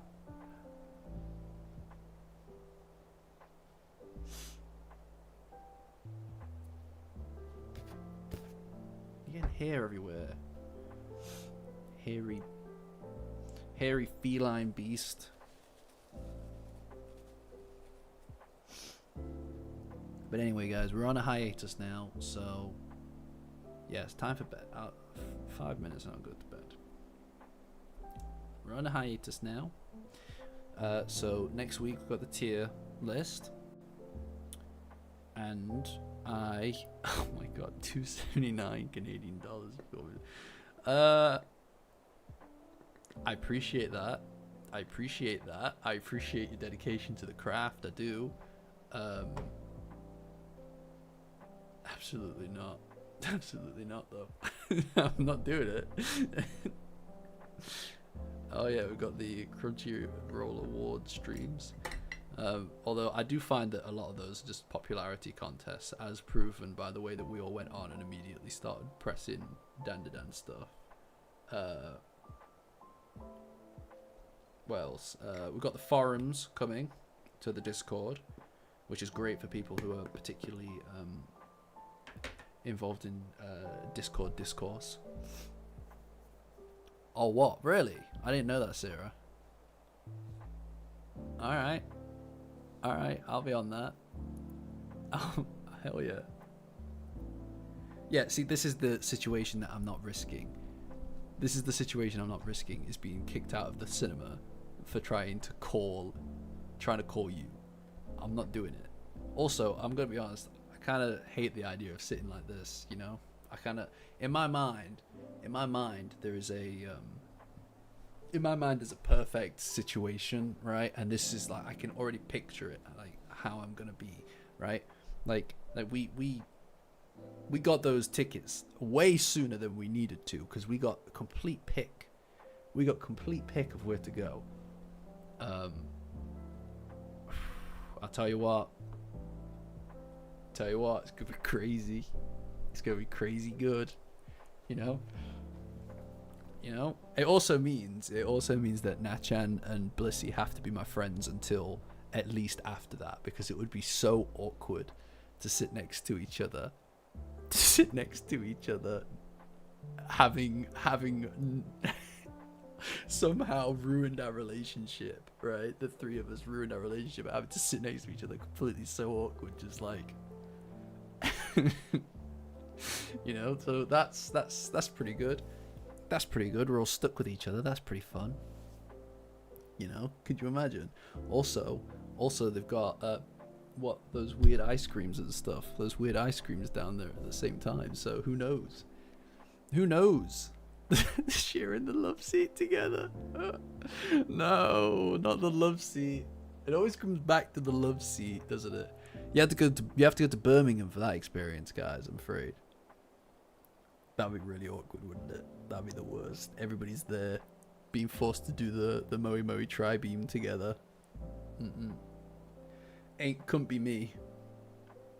Couldn't be me. You know? Like, it's like if they were throwing me out for calling support, I'd just be screaming, "Do you know who I am? Do you know who I am?" Call Tatsu, he'll vouch for me. Call Tatsu, call him right now. You know who I am? That is cursed. That is cursed. I'm not calling you support, I'm sorry. I'm not doing that. I'll tell you that matter of fact now, because I don't want you to think that I will, or that anybody...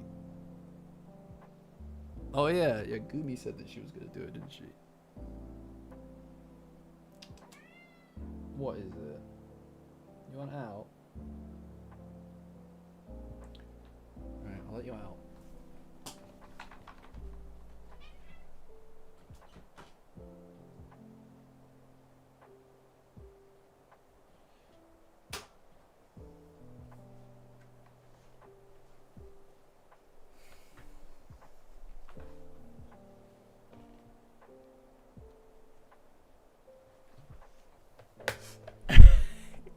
Maybe we should. Maybe we should do that. Maybe we should do that. That'd be sick. Can you imagine doing that?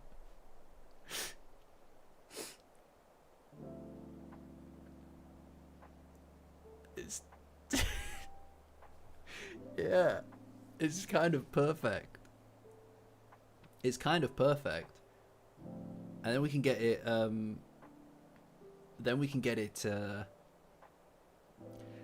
and then, you know what? We could get it printed out. We could get it printed out, and we could write the note on it. With the date. Think about that, guys. Yeah. Yeah. Although I do like the idea that that we could easily take that. We could easily take that photograph, tell the Discord that it exists, and proceed to never ever show them. That's high level thinking, because they'd hate it. Everybody would hate it, and that would make it instantly something from Legend. That would become a Legend thing. So think about that. You know, it's not the content that you guys are going to see. It's not the content you guys are going to see that's going to be remembered. It's the content that you guys won't see that's going to be even better, because the idea of it existing in your mind and me going out of my way to describe to you exactly these things that don't exist. A tiny support. No, she's not having a tiny support. We're not having a tiny support. I think she could draw it if you want. There, go on, draw it. That's fine.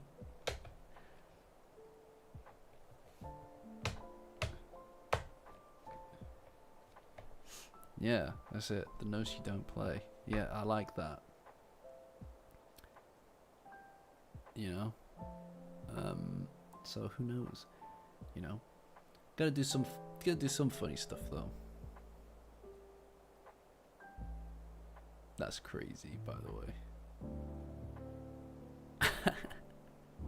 Yeah. Yeah, no, it's too late. No, I wouldn't even bother, Gumi, if I were you. I wouldn't even bother. She obviously doesn't.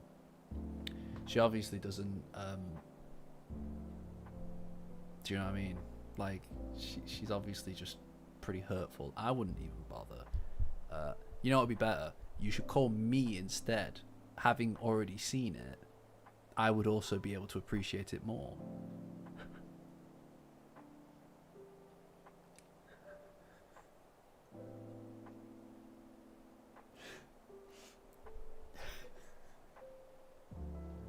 You should call me instead. That would be far funnier.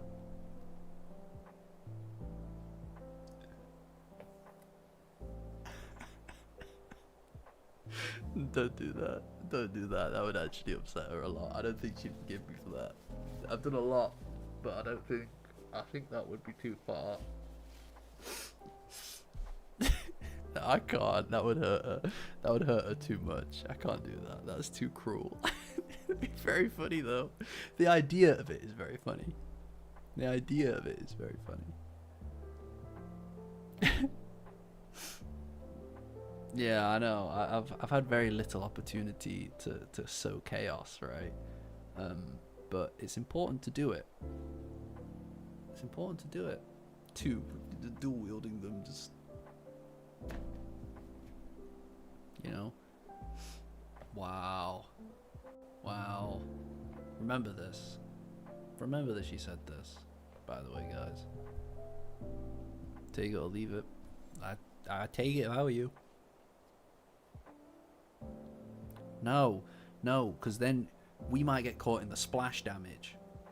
Alright, if Blissy's thrown out, there may be splash damage. And that ends up with me and Nachan being thrown out. Nachan would go crazy. She'd burn down the cinema. No way. Can't risk the splash damage, guys. This freeloader over here. Awful. Micro reference. Can't do that to Nachan. I know. Gooby is literally saying right here, right now, that she'd do it. Like, what is happening? Why are you calling us unreliable? She's literally saying, as she said repeatedly, I will do this for you. And she's still saying it despite how rude you've been. How rude you've been. That's just not on. That's like, that must be quite hurtful, to be honest. Quite hurtful.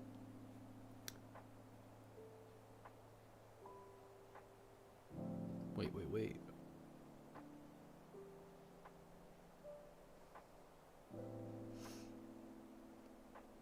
I mean, then, if she stands you up, or I mean, that's really rude, number one.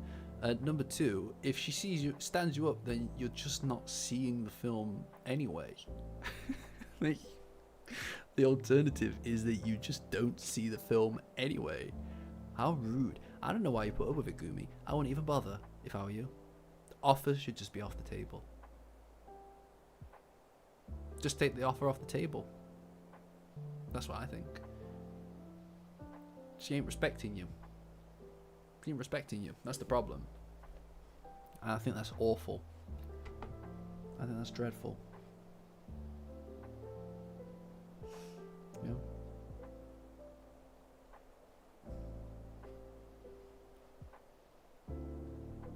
Sorry, I'm just catching up with the old Discord. Oh, what? There's an anime version of Happy Muko going around.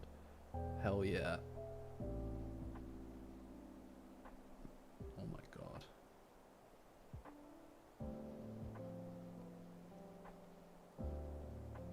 Are we...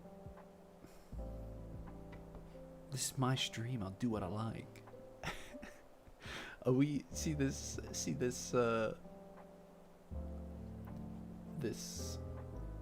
sticker. Oh my god, there's tons of stuff. Oh my god. You've been busy, by the way, Blissy. You've been busy in with the emojis. That's crazy. We got another new member. Oh my god, we do. Damn, look at us go, by the way, guys. Where's this? The manga channel. Oh my god, she's actually dissecting the... Oh my god, that is fucking legit. She's fully actually just breaking down the worm. That's crazy. If anyone could... She did say she would. She did say that she would, to be fair. She said so earlier. And I do not take anything she says at face value. Because she will do it.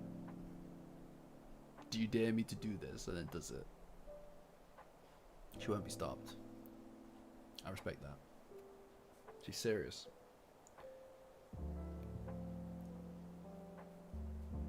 But I think that it's time for any of us in Europe to go to bed, because it's late. See ya. So, quite rightly so. I mean, that's literally what I was about to do. So I constitute that copying. I constitute that as copying. Yeah, that's crazy. I'm gonna read that tomorrow in actual depth. When we have the forum and stuff going, when we have the forum and everything going, let me tell you, you'll be able to have a place to keep that forever. All of that information will go there forever in a proper post. So that's going to be exciting. Right, guys.